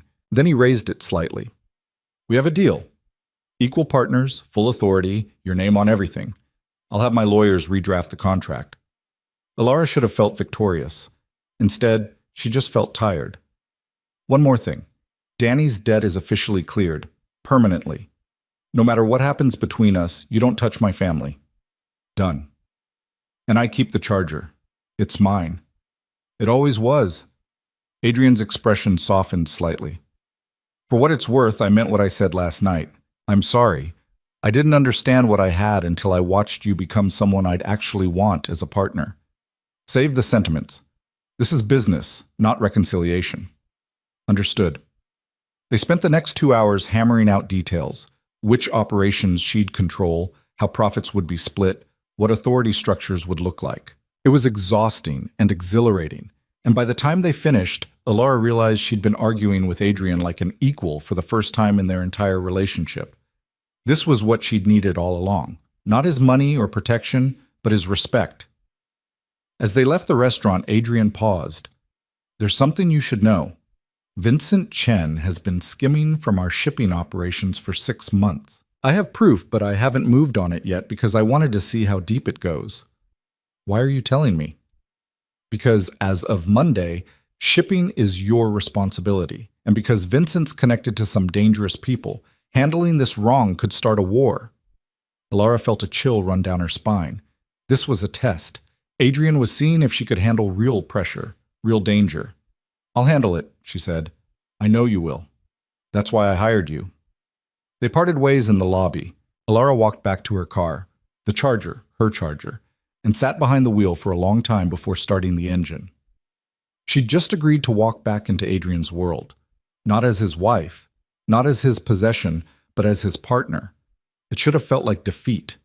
Instead, it felt like the beginning of something else entirely, something that might actually be hers. She drove back to Bridgeport to pack her things and say goodbye to Raina's crew. Monday, she'd start her new position. And she'd prove to Adrian and everyone else that the woman they'd dismissed as a decorative statue was actually the most dangerous piece on the board. Monday morning arrived with freezing rain and the kind of gray sky that made Chicago feel like it was trying to drown itself. Alara stood outside Adrian's downtown office building, staring up at 40 floors of steel and glass, and wondered if she was making the biggest mistake of her life. She'd spent the weekend moving her few belongings out of the Bridgeport safe house and into a downtown apartment Adrian had arranged. It was nice. Too nice. The kind of place with marble countertops and floor-to-ceiling windows that made her feel exposed. But it was hers. Or at least the lease was in her name, which was more than she'd had a month ago. Raina had helped her move, not saying much but making her disapproval clear through pointed silence. Spider had refused to even look at her. Only Kelsey had offered any words of support. "Don't let him reshape you again," she'd said, handing Alara a box of tools. "You went back for power. Make sure you actually take it." Now, standing in the rain outside Adrian's empire, Alara hoped she could live up to that advice. She walked through the lobby like she owned the place, which technically she partially did now. The security guard at the desk looked up, started to ask her to sign in, then recognized her and went pale. "Mrs. Moreau, sorry, I didn't know you were—" "It's fine." Alara didn't correct the name. Let them think what they wanted. "I'm here to see Adrian." "Of course, top floor. He's expecting you." The elevator ride felt like it took hours. When the doors finally opened, she found herself in a reception area that screamed money and power. Marble floors, original artwork on the walls, a receptionist who looked like she'd been hired based on her ability to intimidate people with a single glance. "Ms. Vance," the receptionist said, proving she'd been briefed. "Mr. Moreau is in the conference room. Second door on your left." Alara found Adrian standing at a floor-to-ceiling window, looking out over the city. He turned when she entered, and for a moment they just studied each other. He looked tired, she realized, like the past month had cost him more than he wanted to admit. "You're early," he said. "I don't believe in being late." "Good trait for this line of work." He gestured toward the conference table where several folders sat waiting. "I pulled together everything you'll need. Financial records for our shipping operations, employee files, supply chain documentation. Vincent Chen's file is on top." Alara picked it up and started reading. Vincent had been with Adrian for 7 years, working his way up from a low-level logistics coordinator to head of international shipping. The numbers in his file showed consistent performance until 6 months ago, when small discrepancies started appearing. Missing shipments, unexplained delays, inventory that didn't match manifests. How much has he stolen? Best estimate? 300,000 over 6 months. Alara whistled. "That's not skimming, that's a side business." "Exactly, which means he's either stupid or he has protection from someone who thinks they're bigger than me." Adrian sat down across from her. "Your first job is to figure out which and handle it accordingly." You want me to kill him?" "I want you to solve the problem. How you do that is up to you." He paused. "But understand something, Alara. Vincent has connections to the Kozlov organization. Russian mob, very territorial, very violent. If you go after him directly, they might take it as a declaration of war. So I need to be smart about it. You need to be surgical. Cut out the infection without damaging surrounding tissue." Alara spent the next hour reviewing files while Adrian made phone calls in his office. The picture that emerged was worse than simple theft. Vincent had been rerouting shipments through dummy companies, skimming product, and reselling it through his own network. But the really interesting part was the timing. The theft had started exactly when a new player entered Chicago's shipping market, a company called Volkov Transport, owned by Dmitry Kozlov's nephew. "He's not working alone," Alara said when Adrian returned. "He's partnering with the Kozlovs. They're using our infrastructure to move their product, and Vincent's getting a cut." Adrian's expression darkened. "You're sure?" "The timing's too perfect to be coincidence. And look at these routes." She spread several manifests across the table. "Vincent's been redirecting our trucks through Northside warehouses we don't own. 3 of them are registered to Volkov Transport." "Son of a bitch." Adrian rubbed his face. "This is worse than I thought. If Vincent's in bed with the Kozlovs, we can't just eliminate him. They'll retaliate. So we make them want to eliminate him instead." Adrian looked at her sharply. "Explain." "Vincent's stealing from us, but he's also stealing from them. He has to be. That's how guys like this operate. They can't help themselves." Alara pulled up financial records on her laptop. "If I can prove he's been skimming from the Kozlovs too, they'll handle the problem for us. We just need to make sure they find the evidence." A slow smile spread across Adrian's face. "That's devious." "That's practical. You said you wanted someone who could think strategically." I did. I just didn't expect you to be this good at it. He leaned back in his chair. How long do you need? Give me 3 days. If I can't find proof by then, we'll try something else. 3 days. But Alara. His voice turned serious. Be careful. Vincent's dangerous when he's cornered, and the Kozlovs don't forgive betrayal. If they figure out you're manipulating them, they'll come after you. Let them try. She left the office with Vincent's file and a renewed sense of purpose. This was what she'd been missing in Adrian's world before. Actual work, real challenges, problems that required intelligence instead of just looking pretty and staying quiet. For the first time since agreeing to come back, she felt like she'd made the right choice. Her first stop was the Northside warehouse Vincent had been using. Alara drove there in the Charger, which probably wasn't the smartest choice for discreet surveillance, but she wasn't ready to give up her car for something practical. The warehouse sat in an industrial area that looked abandoned except for the occasional truck rolling through. She parked half a block away and watched through binoculars she'd borrowed from Adrian's security team. Over the next 2 hours, 3 trucks came and went. 2 were from Adrian's fleet, which made sense. The third was unmarked but had Volkov Transport's logo partially visible under a fresh coat of paint. Sloppy. Vincent was getting careless, which meant he felt protected. Alara snapped photos with her phone, documenting license plates and shipping containers. Then she waited until dark and broke into the warehouse through a side door that had a lock so old she could have picked it with a hairpin. Inside, the space was exactly what she'd expected. Rows of shipping containers, some open, most sealed. She moved through the shadows quietly, checking manifests, looking for anything that would prove Vincent was stealing from the Kozlovs too. She found it in a locked office at the back. The safe was basic, the kind you bought from a big box store and thought was secure until someone with actual skills showed up. Alara had it open in under 5 minutes. Inside, she found ledgers. Real paper ledgers, because apparently Vincent didn't trust digital records. Smart, actually, since digital left trails. But paper could be photographed. She spread them out on the desk and started shooting pictures. The numbers told a clear story. Vincent was rerouting product from Kozlov shipments too, reselling it through his own contacts and pocketing the difference. Over 6 months, he'd stolen almost $500,000 from the Russian organization. This was exactly what she needed. Alara was putting the ledgers back when she heard voices outside. Male, speaking Russian, getting closer. She froze, her heart kicking into overdrive. If they found her here, there wouldn't be any talking her way out of it. She killed her phone's flashlight and moved toward the window, but it was painted shut. The voices were right outside the office door now. No time to hide, no time to run, no good options. Then one of them laughed, and the voices started moving away, heading deeper into the warehouse. Alara waited until she couldn't hear them anymore before slipping out of the office and making her way back to the side door. She was almost there when she heard footsteps behind her. "Hey, who are you?" Alara ran. Behind her, someone shouted in Russian. She hit the door at full speed, burst out into the night, and sprinted for the Charger. Footsteps pounded after her. She threw herself into the driver's seat, jammed the key in the ignition, and the engine roared to life. In her rearview mirror, she saw 2 men emerge from the warehouse. One of them raised a phone, already calling someone. Alara punched the accelerator and didn't slow down until she was 10 blocks away, her hand shaking on the wheel. That had been too close, way too close. But she had what she needed. Back at her apartment, she downloaded the photos and started building a case file.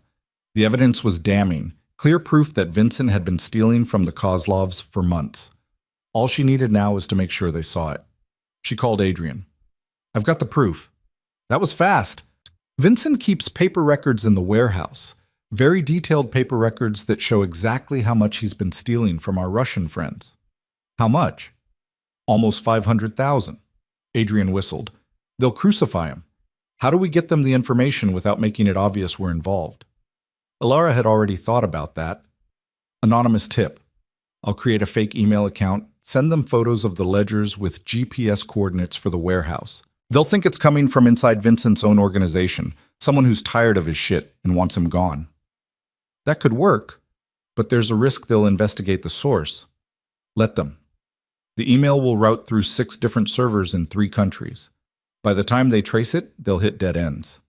Alara pulled up her laptop. I'm sending it now. Give them 48 hours to verify the information and act on it. And if they don't, then we move to plan B. But they will. This is personal for them. Vincent made them look stupid. She hit send and sat back, feeling the adrenaline finally start to fade. Her hands were still shaking slightly from the close call at the warehouse. She'd been lucky tonight.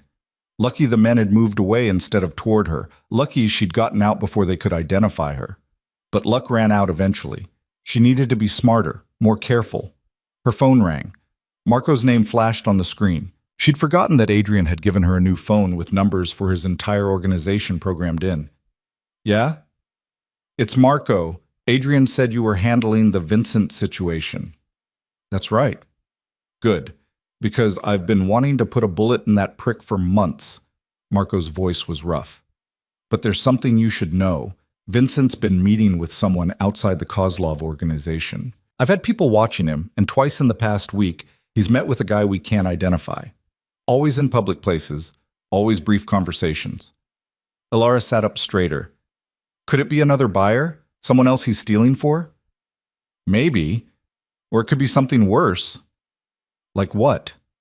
Like someone inside Adrian's organization feeding Vincent information. A mole. The words hit her like cold water. A mole meant someone close to Adrian was working against him. Someone they trusted. Do you have any proof?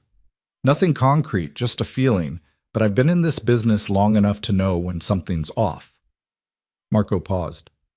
Watch your back, Vance. If there's a traitor in the organization, they might see you as a threat. Thanks for the warning. After Marco hung up, Ilara sat in the darkness of her apartment, thinking. A mole made sense. Vincent wasn't smart enough to pull this off alone, and he'd been too confident about getting away with it. Someone had been protecting him, feeding him information about security protocols and audit schedules. The question was who? She pulled up the employee files Adrian had given her and started reading. There were 43 people in Adrian's inner circle. Everyone from Marco and Vincent at the top to various lieutenants, accountants, and security personnel. Any of them could be the mole. Or none of them. She could be chasing shadows. 2 days passed. Ilara spent them reviewing files, tracking financial records, and trying to build a picture of who had access to the information Vincent would have needed. The list of suspects narrowed to 6 people, but she couldn't rule any of them out completely. On Wednesday evening, Adrian called her to his office. The Kozlovs moved on Vincent this morning, found him at his apartment, dragged him out, and from what my contacts tell me, he won't be a problem anymore. They killed him. They made it very clear that stealing from them is a fatal mistake. The body won't be found, but Vincent Chen is officially retired from the business. Ilara should have felt satisfaction. Instead, she just felt cold. She'd orchestrated a man's death without pulling a trigger herself. It was efficient and smart and exactly what needed to happen. But it still made her someone who killed people with spreadsheets. You did good work, Adrian said, watching her face. I know it's not easy the first time. I'm fine. Liar. You're thinking about what this makes you. He was right, but admitting it felt like showing weakness. I'm thinking about the mole. Marco called me. Said Vincent had been meeting with someone, possibly someone inside the organization. Adrian's expression shifted from sympathetic to sharp. Marco told you that? Yeah, is it true? It's possible. I've had suspicions for months that someone's been leaking information, but I haven't been able to prove it. He pulled out a file. These are the people who had access to the information Vincent used. 6 names. Ilara took the file and opened it. The 6 names matched her own list exactly. Have you investigated them? Carefully, nothing definitive yet. Adrian leaned forward. This is sensitive, Ilara. If word gets out that I'm looking for a traitor, they'll go underground and we'll never find them. It has to be handled quietly. You want me to investigate your own people. I want you to find out who's trying to destroy what we've built. Can you do that? It was another test. Another chance to prove she belonged in this world. Ilara looked at the names on the list. People who worked for Adrian, who smiled at him in meetings, who pretended loyalty while plotting his downfall. Yeah, she said, I can do that. Over the next week, Ilara became someone she didn't entirely recognize. She attended meetings with Adrian's lieutenants, asking questions that seemed casual but were designed to probe for inconsistencies. She reviewed security footage, looking for patterns. She even went to dinner with Marco and his wife, studying him for signs of deception. Everyone seemed loyal. Everyone seemed trustworthy, which meant someone was very good at lying. The breakthrough came on a Thursday night. Alara was reviewing financial records in her apartment when she noticed something strange. One of the 6 suspects, a woman named Sarah Chen, who handled Adrian's legal affairs, had made several large deposits to her personal account over the past year. The amounts weren't huge, 10,000 here, 15,000 there, but they were consistent and unexplained. Alara dug deeper. The deposits always came 2 days after major shipments or significant deals. Someone paying Sarah for information. She called Adrian. I think I found something. Sarah Chen's been receiving regular payments from an offshore account. Are you sure? The timing's too consistent to be coincidence, and the account traces back to a shell corporation registered in the Cayman Islands. Can you find out who owns the corporation? Give me a day. It took her 18 hours of digging through corporate records and calling in favors from people in Reina's network who specialized in financial investigations. But finally, she found it. The Shell Corporation was owned by Dmitry Kozlov. Sarah Chen was working for the Russians, had been for over a year feeding them information about Adrian's operations, helping Vincent steal, and probably planning something bigger. Alara called Adrian immediately. Sarah's the mole. She's been working for Dmitry Kozlov since last year. There was a long silence on the other end. You're absolutely certain? I've got paper trails, bank records, everything. She sold you out. Son of a bitch. Adrian's voice was cold. Sarah's been with me for 5 years. She's handled every major legal deal, negotiated contracts, sat in on confidential meetings. Which means the Kozlovs know everything. Your suppliers, your routes, your security protocols, all of it. We need to move on this now, tonight. If Sarah realizes we're onto her, she'll run straight to Dmitry. What do you want me to do? Meet me at the office. We're going to have a conversation with Sarah about career choices. An hour later, Alara stood in Adrian's conference room while Marco brought Sarah in. The lawyer looked confused at first, then wary when she saw both Adrian and Alara waiting. Is something wrong? Sit down, Sarah. Adrian's voice was pleasant, which somehow made it more terrifying. Sarah sat, her hands folded in her lap, her expression carefully neutral. What's this about? It's about the $350,000 you've received from a Cayman Islands shell corporation owned by Dmitry Kozlov. Adrian slid bank records across the table. Care to explain? Sarah's face went pale. For a moment, Alara thought she might deny it. Then her shoulders slumped. How long have you known? Long enough. Why, Sarah? You were making good money, had a secure position. Why sell me out? Because you're going to lose. Sarah's voice was bitter. The Kozlovs are expanding into Chicago, and they're not asking permission. I saw which way the wind was blowing and made sure I'd land on my feet when your empire collapsed. So it was just survival. What else is there, loyalty? Please, you'd throw any of us away the moment we stopped being useful. Adrian's expression didn't change, but Alara saw his jaw tighten. What did you tell them? Everything. Suppliers, routes, security systems, financial structures. I gave them a roadmap to take you apart piece by piece. Sarah looked at Alara. And who's this? The racing wife who suddenly decided to play gangster? You think bringing her back changes anything? Watch your mouth, Marco growled. Why? What are you going to do? Kill me? Go ahead. Dmitry will retaliate, and you'll start a war you can't win. Adrian stood slowly. You're wrong about that. We're not going to kill you. That would be wasteful. Then what?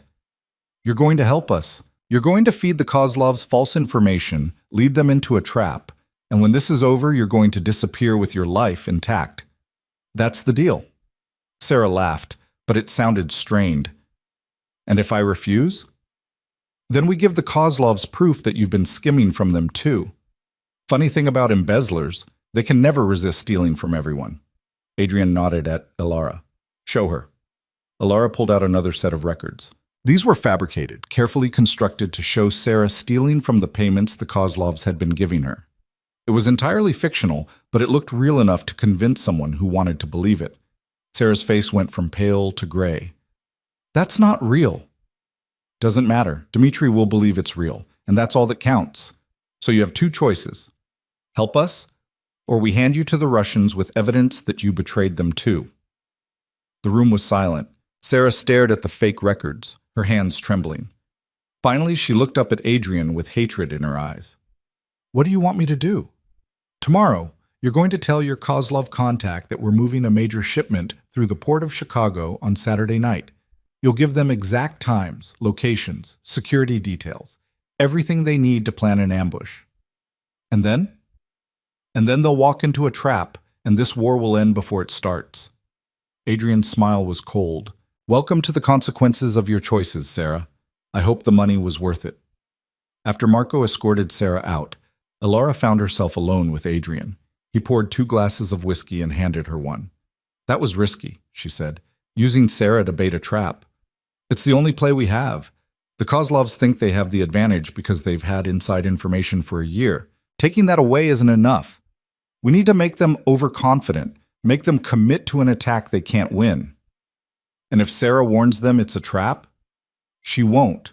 Not if she thinks we'll hand her over otherwise. Fear is a powerful motivator. Adrian drank his whiskey. Besides, we'll have people watching her. If she tries to run or make contact outside what we've scripted, Marco will handle it. Alara thought about Sarah's face, the fear and hatred in her eyes. A week ago, that woman had been a respected member of Adrian's organization. Now she was a weapon they were pointing at their enemies. This is what you meant about being surgical, Alara said. Using the infection to kill the disease. Exactly. You're learning fast. I had a good teacher. She set down her glass. What happened Saturday? Saturday, we end this, one way or another. Saturday night arrived with fresh snow and temperatures cold enough to hurt. Alara stood in a warehouse near the port of Chicago, watching Adrian's people prepare for the ambush. They'd spent 2 days setting it up, positioning shooters, rigging explosives, creating escape routes. Nothing was being left to chance. Sarah had played her part perfectly, feeding the Kozlovs information about a fictional shipment worth millions. If everything went according to plan, Dmitri's people would show up expecting an easy target and walk into hell instead. If things went wrong, they'd all be dead by midnight. You don't have to be here, Adrian said, appearing beside her. This is going to get violent. I know. That's why I'm staying. Alara, don't. I helped create this situation. I'm seeing it through. He studied her face for a moment, then nodded. Stay behind cover. When the shooting starts, keep your head down. These aren't street racers. They're professionals, and they won't hesitate to kill you. I'll be careful. At 11:47 p.m., headlights appeared in the distance. 3 SUVs, moving slowly toward the warehouse. Alara felt her heart rate spike. This was it. The vehicles stopped 50 yards from the entrance. Men climbed out, 8 of them, all armed with automatic weapons. They moved with military precision, spreading out to cover different angles. Adrian watched through binoculars from the second-floor office. That's not all of them. Dmitri's too smart to commit everyone to a first wave. He's testing our defenses. So what do? We let them get closer, make them think they're winning. The Russians advanced. Alara could see their faces now in the warehouse lights, hard men who'd done this kind of thing before. They reached the main door, and one of them placed a charge. Now, Adrian said quietly into his radio. The lights went out. For 3 seconds, the warehouse was completely dark. Then spotlights blazed to life, blinding the Russians. At the same moment, Adrian's people opened fire from elevated positions. The Russians dove for cover, returning fire, but they were exposed and outnumbered. 2 went down immediately. The others retreated toward their vehicles, laying down suppressing fire. That's when the trap closed. 2 of Adrian's trucks roared out of side streets, blocking the Russians' escape route. More shooters appeared, surrounding the Kozlov team completely. The gunfight lasted 90 seconds. When it was over, 6 Russians were dead and 2 were wounded badly enough that they wouldn't be fighting anyone soon. Adrian's people had taken casualties too, 1 dead, 3 wounded. But the ambush had worked. Marco was already on the phone with Dmitri Kozlov, delivering a message Alara couldn't hear from where she stood. When he hung up, he looked at Adrian and nodded. He wants to talk. Tomorrow, neutral ground. Good. We'll negotiate terms. Adrian surveyed the carnage in the warehouse. Clean this up. I want it sanitized before sunrise. As his people moved to handle the bodies and evidence, Adrian found Alara leaning against a wall, her hands shaking. The adrenaline was fading, leaving her hollowed out and shaky. "You okay?" "I just watched people die." "I know, first time is always the hardest. Does it get easier?" "No, it just becomes familiar." He put a hand on her shoulder. "You did good tonight. This wouldn't have worked without your investigation, without finding Sarah. Tell that to the families of the men who died. Those men chose this life, same as we did. They knew the risks." Adrian's voice softened. "But if this is too much, if you want out, say so now. No judgment, no consequences. You can walk away." Alara thought about it, really thought about it. She could leave, go back to racing, find a life that didn't involve body counts and betrayal. It would be easier, cleaner, but it would also mean giving up the power she'd fought so hard to claim. "I'm not walking away," she said finally, "but I'm not becoming what you were either. If this partnership is going to work, we do things differently, smarter, less blood when possible." "Agreed. I'm tired of wars anyway. They're expensive and bad for business." They stood together in the warehouse, surrounded by the aftermath of violence, and Alara realized something had shifted between them. They weren't enemies anymore, weren't even just allies. They were partners, flawed, dangerous people who'd found a way to fit together when nothing else made sense. It wasn't love. It might never be love. But it was something real, built on respect and shared ambition instead of control and fear. And maybe that was enough. The meeting with Dmitry Kozlov took place in a restaurant in River North that had been cleared for the occasion. No other patrons, just armed men positioned at every exit and two crime lords sitting across from each other like they were negotiating a corporate merger instead of a ceasefire. Alara sat beside Adrian, watching Dmitry with the kind of careful attention she'd learned to apply to anything dangerous. He was older than she'd expected, maybe 60, with gray hair and a face that suggested he'd seen worse things than this and found them boring. "You cost me 8 men, Dmitry said in accented English, his voice conversational. "Good men, expensive men." "You cost me 1, Adrian replied, "and you've been stealing from me for a year through Vincent Chen. I'd say we're not even close to even." Vincent was a businessman. He saw opportunity and took it.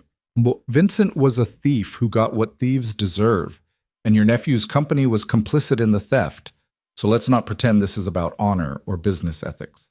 Dmitry smiled slightly. "Direct. I appreciate this. Too many people in our position dance around the truth." His eyes shifted to Alara. "And you're the famous wife who disappeared and became someone else. Nix, they call you in the racing circuit." "They call me a lot of things." "I'm sure they do. You've caused quite the disruption to Adrian's life. First you leave, then you return as his partner instead of his property." "Very modern." Dmitry poured himself vodka from a bottle his men had brought. "My wife would never dare such a thing. She knows her place." "Then your wife lacks imagination," Alara said. Adrian shot her a warning glance, but Dmitry laughed. "Perhaps. Or perhaps she simply understands that power comes in many forms, not just the obvious ones." He drank his vodka in one swallow. "But we are not here to discuss wives and their choices. We are here to discuss the future. You ambushed my men. I could retaliate. You could retaliate for my retaliation. This continues until we both bleed money and resources, or we could be intelligent and find another solution." "I'm listening," Adrian said. "Chicago is large enough for both of us. But we need clear boundaries. You keep the south side and western suburbs. I take the north side and northern suburbs. We split the loop based on business type. You keep entertainment and protection. I keep shipping and distribution. No crossover, no conflict." "And what about the port?" "Shared territory. We each move our own product, but we coordinate schedules to avoid complications with authorities." Dmitry refilled his glass. "This gives us both what we need without constant war." Adrian was quiet for a moment, considering. Alara could see him working through the implications, weighing costs and benefits. Finally, he said, "What about your nephew's company? Volkov Transport stays out of our territories entirely." "Agreed. He finds new markets or he fails. Not my concern." "And you guarantee no retaliation for what happened at the warehouse. Clean slate from this point forward." "If you guarantee the same, your people leave my operations alone." Adrian extended his hand across the table. "Deal." They shook on it. Two men who'd been ready to kill each other 24 hours ago, now acting like reasonable business partners. Alara watched the exchange and felt something like relief mixed with disgust.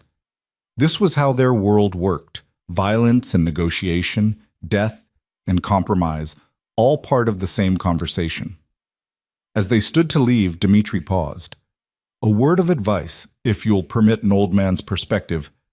That woman beside you is more dangerous than you realize. Not to you, perhaps, but to your enemies. They will underestimate her because she is young and beautiful, and they are stupid. Use that. Let them make mistakes because they cannot see what she is. And what is she? Adrian asked. Dmitri looked at Alara with something that might have been respect. The kind of person who survives when everyone else dies. I've seen this quality before. It's rare and it's valuable. Don't waste it by making her into something she's not. After Dmitri left with his security team, Adrian and Alara sat alone in the empty restaurant. The weight of what they'd just accomplished settled over them slowly. That's it? Alara said. We just shake hands and the war is over? For now. These agreements last until someone decides to break them. Could be years, could be months, but it buys us time to consolidate our position and deal with other problems. Like Sarah. Like Sarah. Adrian's expression hardened. She served her purpose, but she's a liability now. She knows too much and she's proven she can't be trusted. What are you going to do with her? Marco's handling it. She'll disappear quietly, no drama, no body that leads back to us. It's cleaner that way. Alara should have objected, should have argued that killing Sarah was excessive or wrong. But the truth was, she couldn't find the energy to care. Sarah had made her choices, and those choices had consequences. Just like Alara's choices had consequences. Just like everyone's choices did in this world. I want to restructure how we move product, she said instead, changing the subject to something productive. The old routes are compromised because of Vincent and Sarah. We need new protocols, different suppliers, better security. Agreed. How long do you need? Give me 2 weeks. I'll build something that's actually sustainable instead of held together with duct tape and hope. Adrian smiled. You really hate how I was running things before, don't you? Your operation was a mess. Profitable, but sloppy. You relied too much on personal relationships and not enough on actual systems. That's why Vincent could steal for 6 months before anyone noticed. Fair point. So fix it. I'm giving you full authority over transportation and logistics. Build it however you want. Over the next 2 weeks, Alara rebuilt Adrian's shipping operations from the ground up. She brought in Reina's crew to help, people who understood discreet transport and didn't ask uncomfortable questions. She implemented new tracking systems, hired drivers who were loyal to her instead of to Adrian's old network, and created protocols that would catch theft or betrayal before it cost them millions. It was exhausting work that left her sleeping 4 hours a night and surviving on coffee and takeout. But it was also satisfying in a way nothing else had been. She was creating something, building systems that would outlast any individual person's ambitions or betrayals.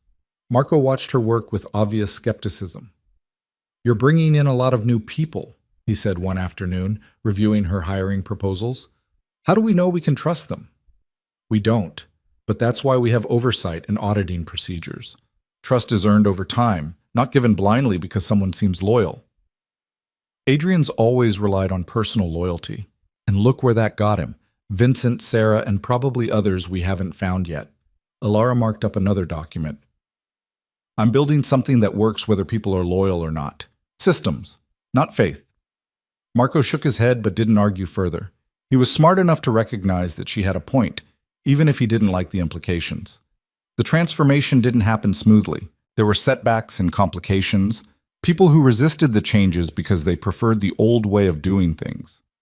Alara dealt with each problem as it came up, sometimes with logic and sometimes with threats, learning which tool worked best in each situation.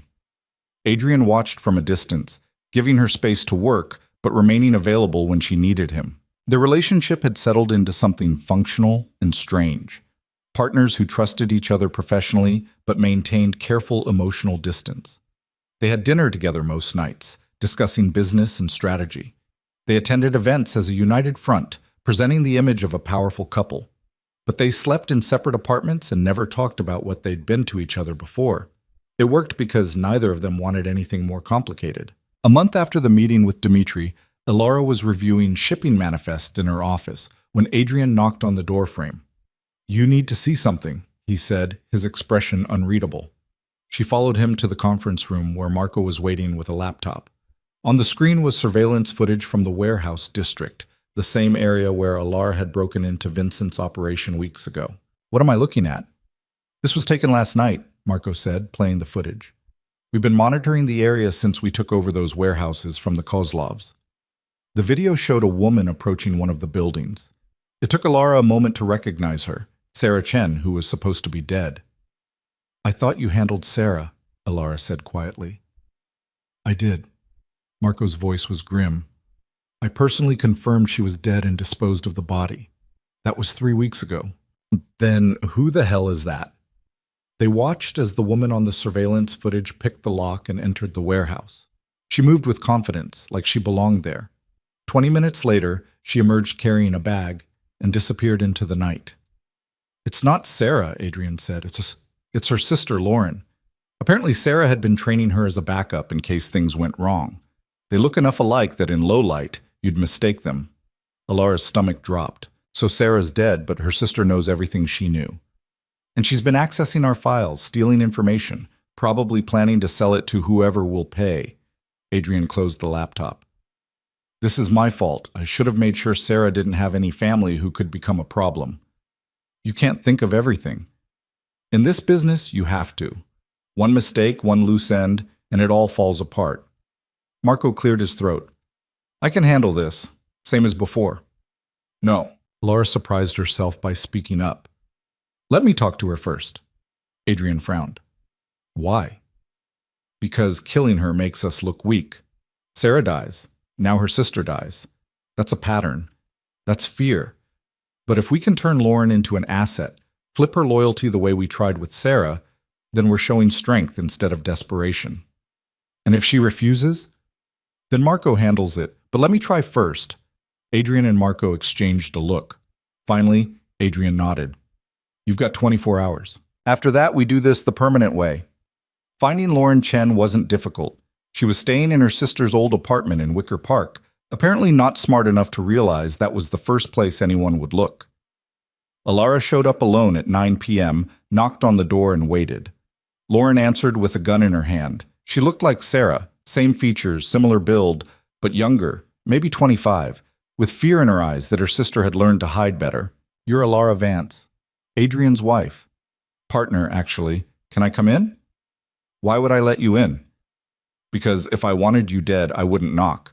I'd just have Marco kick down the door and finish this quick." Ilara kept her voice calm. "I'm here to talk. That's all." Lauren hesitated, then stepped aside. The apartment was barely furnished, just temporary housing for someone who wasn't planning to stay long. Smart, actually. "Your sister worked for us," Ilara said, sitting down uninvited. "Then she worked for the Kozlovs. Then she became a liability, and we removed her. I assume you know all this." "She told me what she was doing, said if anything happened to her, I should finish what she started." "And what was that? Getting revenge? Stealing enough information to sell to competitors? What's the endgame here, Lauren?" "Making sure you people pay for killing my sister." Ilara nodded slowly. "I understand that impulse. Really, I do. But let's be realistic. You're one person with limited resources going up against an organization that's been doing this for years. You might cause some damage, maybe even hurt us financially, but eventually you'll make a mistake and we'll find you. And when we do, Marco won't be as patient as I'm being right now. So you're here to threaten me. I'm here to offer you a choice. You can keep trying to avenge Sarah and probably die in the process. Or you can work for us, use your skills productively, and actually make something of your life." Lauren laughed bitterly. "You want me to work for the people who killed my sister?" "Your sister betrayed her employer and got caught. That's not murder, that's consequences. She knew the risks." Ilara leaned forward. "But you didn't make those choices. You're not responsible for what Sarah did, so I'm offering you a clean slate, new job, good pay, and you get to live. All you have to do is prove you're smarter than your sister was. And if I refuse, then you become a problem, and problems get solved. Permanently." Lauren sat down across from her, the gun now resting in her lap. What would I be doing? Same thing Sarah did. Legal work, contract negotiation, due diligence, except you'd be doing it for me instead of for Adrian, and you'd be doing it honestly. Alara pulled out a contract she'd prepared before coming here. I'm building a new division focused on legitimate business operations, transportation, logistics, consulting. I need someone who understands corporate law and isn't afraid of complicated situations. Why me? Because you're desperate enough to take risks and smart enough to know when you're beat. Those are useful qualities. And because I believe in second chances, even though I probably shouldn't. Lauren read through the contract slowly, her expression skeptical but interested. The salary is generous. It's what the job's worth. I don't underpay people and then act surprised when they steal from me. Alara stood. You've got until tomorrow morning to decide. Sign that and leave it with the building manager, and we'll set up your first day. Don't sign it, and Marco will be here tomorrow night. Your choice. She left before Lauren could respond, walking back to her car with her heart pounding. She'd just made a huge gamble, offering Sarah's sister a job instead of eliminating a threat. It could blow up spectacularly, but it could also work. The next morning, she found the signed contract waiting in her office with a note attached. I'm smarter than Sarah. I won't make her mistakes. Alara smiled and filed the contract away. One more piece falling into place. 3 months passed. Chicago winter gave way to a cold, wet spring that made everyone miserable. Alara's reorganization of Adrian's transportation network was complete, running more efficiently than it ever had. Lauren Chen turned out to be exactly as competent as her sister, but without the betrayal issues, handling legal work with the kind of aggressive competence that made opposing lawyers nervous. The truce with Dmitry Kozlov held. There were occasional tensions when operations got too close to boundary lines, but nothing that couldn't be resolved through conversation rather than violence. And Alara herself had become someone she barely recognized from the woman who'd worn emerald silk and smiled on command. She was ruthless when she needed to be, compassionate when it served a purpose, and strategic about everything. People in Adrian's organization stopped calling her Adrian's wife and started calling her by her name, sometimes with respect and sometimes with fear. Both worked fine. She was in her office one afternoon when Adrian knocked and entered without waiting for permission. He'd been doing that more often lately, treating her space as shared territory. She'd let it slide because picking battles was exhausting and this one didn't matter. We have a problem, he said, sitting down across from her. Actually, you have a problem. I'm just the messenger. What kind of problem? Danny's in trouble again. Alara's stomach clenched. Her brother had been quiet for months, staying out of trouble after the disaster that had led to her marriage in the first place. If he was back in debt, if he'd made another stupid decision, what did he do? Nothing illegal. He's just broke and about to lose his apartment. Medical bills from a car accident last month ate through his savings. Adrian handed her a folder. I thought you should know before someone else steps in to offer him money he can't pay back. Alara read through the documents. Hospital bills, insurance denial letters, eviction notices. Danny had been struggling and hadn't told her, probably because he felt guilty about everything that had happened before. Why are you telling me this? Because you're his sister, and I thought you'd want to know. And because I remember that you sacrificed everything for him once. Figured you'd want the chance to help him without it costing your freedom this time. It was a surprisingly thoughtful gesture from someone who didn't usually bother with sentiment. Alara looked at Adrian carefully, trying to figure out the angle. What do you want? Nothing. This isn't a manipulation. I'm just giving you information. He stood. But if you're going to help him, do it smart. Don't just throw money at the problem. Make him earn it. Make him prove he's learned something. Otherwise, you're just enabling him to make the same mistakes again. After Adrian left, Alara sat with the folder for a long time. She could pay off Danny's debts easily now. She had money, resources, power. But Adrian was right. Just fixing the problem wouldn't actually help her brother. She called Danny that evening. He sounded surprised to hear from her. Alara, Jesus, I haven't heard from you in months. Are you okay? I'm fine. I heard you're having financial trouble. Silence on the other end. Then, quietly, how did you know? I have resources now. Good ones. She took a breath. I can help you, Danny.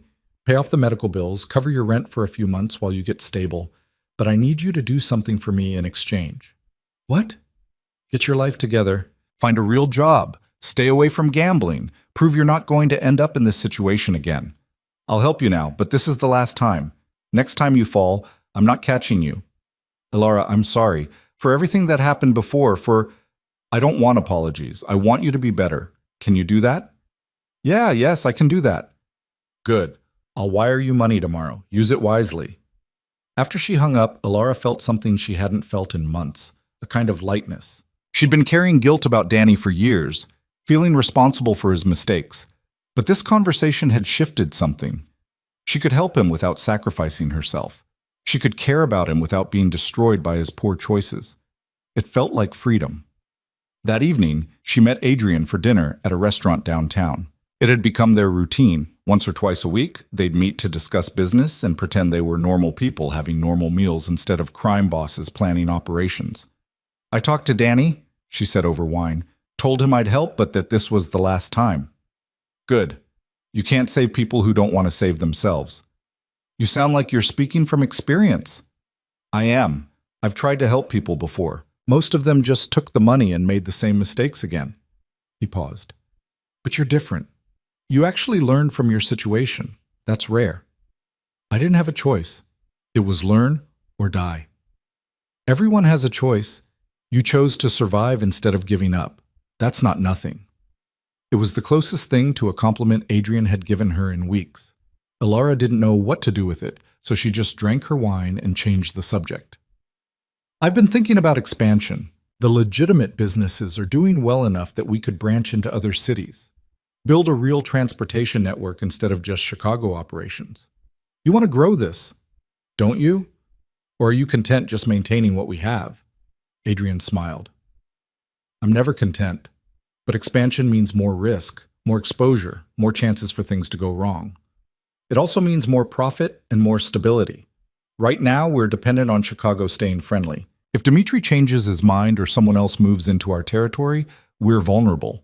But if we have operations in 5 cities, losing one doesn't destroy us. You've really thought about this. It's my job to think about this. That's what you hired me for. Fair point. He considered it. All right. Put together a proposal. Cities, costs, timeline, everything. If it makes sense, we'll move forward. Elara felt a surge of excitement that she tried to hide. This was what she wanted, not just to manage Adrian's existing empire, but to build something bigger, something that would outlast both of them, something that was genuinely hers. Over the next month, she threw herself into planning the expansion. She researched markets, identified opportunities, built financial models. Lauren helped with the legal framework. Reina's crew provided insights into underground transportation networks in other cities. Even Marco contributed grudgingly, pointing out security concerns that Elara hadn't considered. When she finally presented the proposal to Adrian, it was 70 pages of detailed analysis and strategy. He read through it over 2 days, occasionally calling her with questions or challenges. When he finished, he called her into his office. This is good work. Better than good, actually. If we pull this off, we'll double our revenue in 2 years. That's the goal. But it requires significant upfront investment, and it means trusting people in other cities to run operations without constant oversight. That's risky. Everything's risky, but calculated risks are how you grow. Adrian was quiet for a moment, studying her face. You've changed so much from the woman I married. Sometimes I look at you and don't recognize who you've become. Is that a problem? No, it's just unexpected. I thought I knew what I wanted when I married you. Control, stability, someone who'd fit into the life I'd built. But you never fit. You were always too big for the space I tried to put you in. Elara didn't know how to respond to that. It felt too honest, too vulnerable for the professional distance they usually maintained.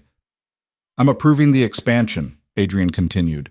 You'll oversee the whole thing, build the teams, set up operations, make it work. This is your project. Thank you. Don't thank me, just don't screw it up. He smiled slightly. And Elara? For what it's worth, I'm glad you came back. Not as my wife, but as my partner. It's better this way. Yeah, she said quietly. It is.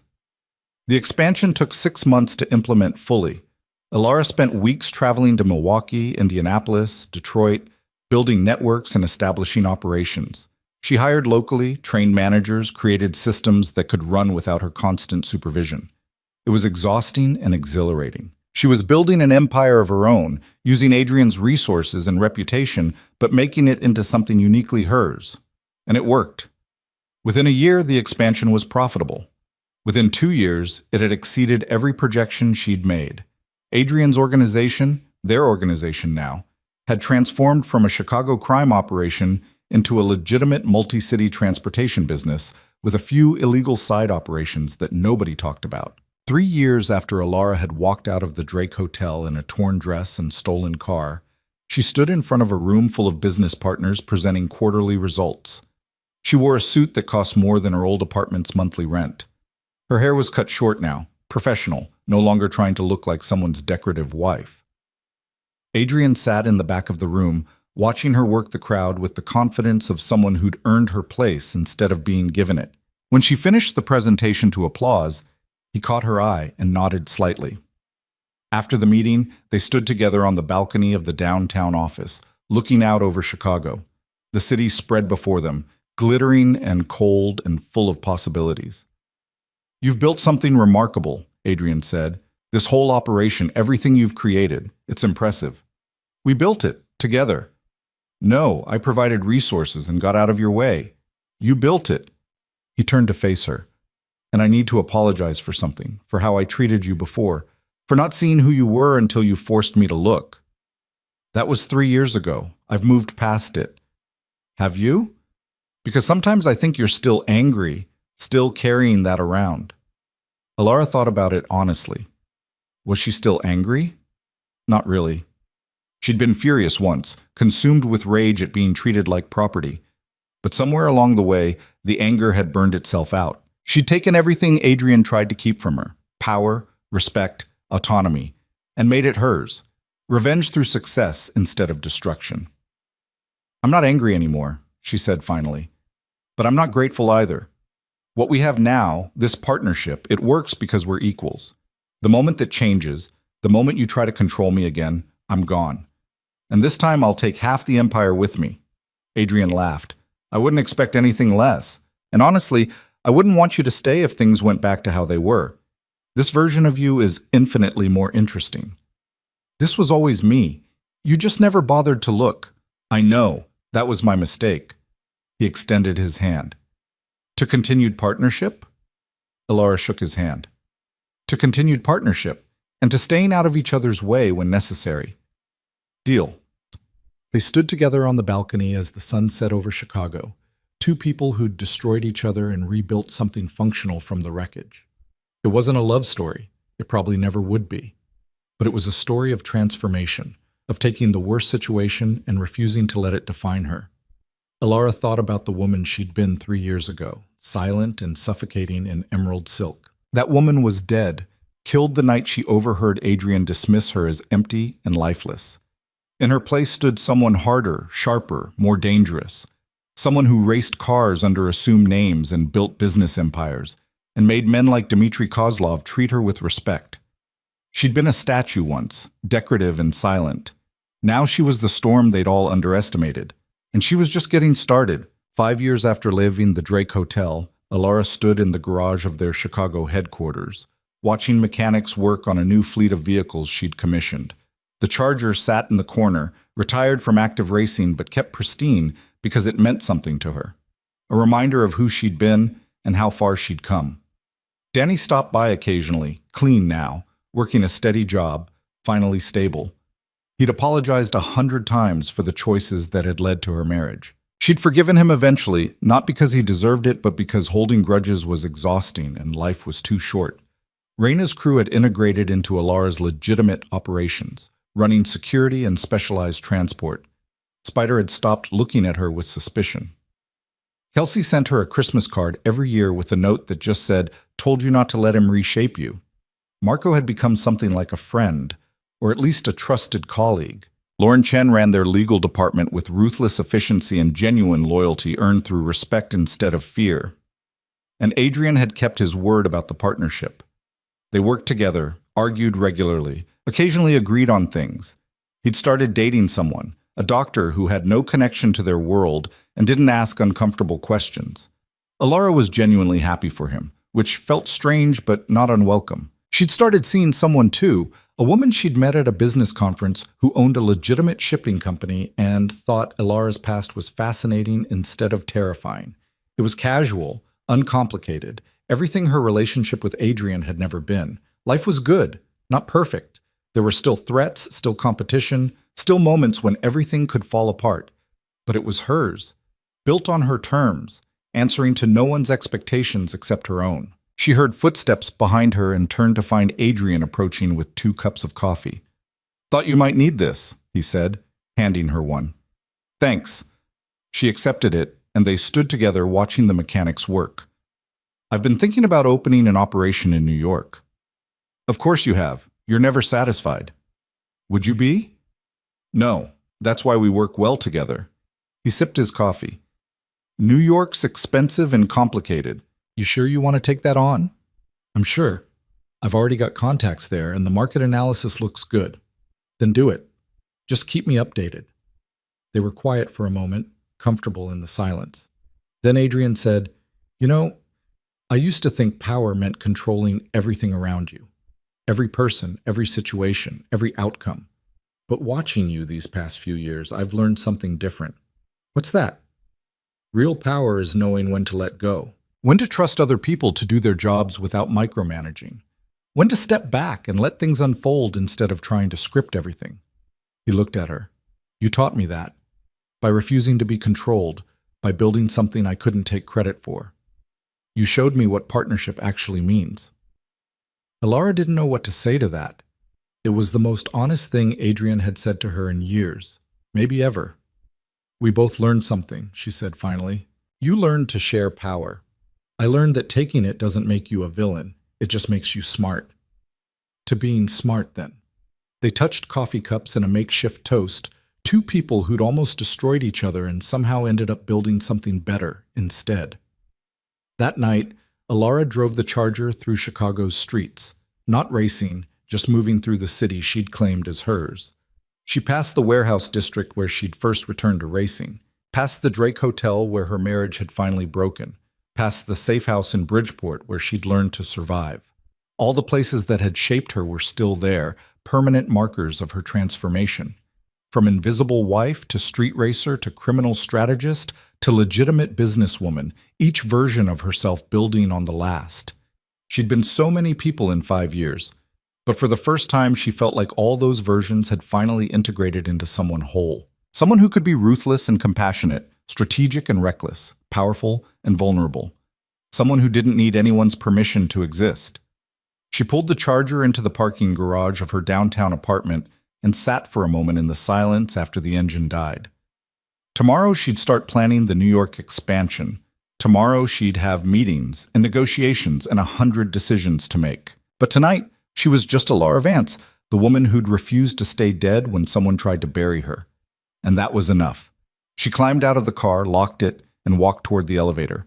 Behind her, the Charger sat waiting, ready for whenever she needed to remember who she'd been and what she'd survived. The statue had broken 3 years ago. The ghost had haunted Chicago's underground for weeks. The partner had built an empire over years. Now there was just Alara, complicated, imperfect, powerful, and finally, completely herself. The elevator doors closed and she ascended into the life she'd chosen, the life she'd fought for, the life that was entirely and unapologetically hers.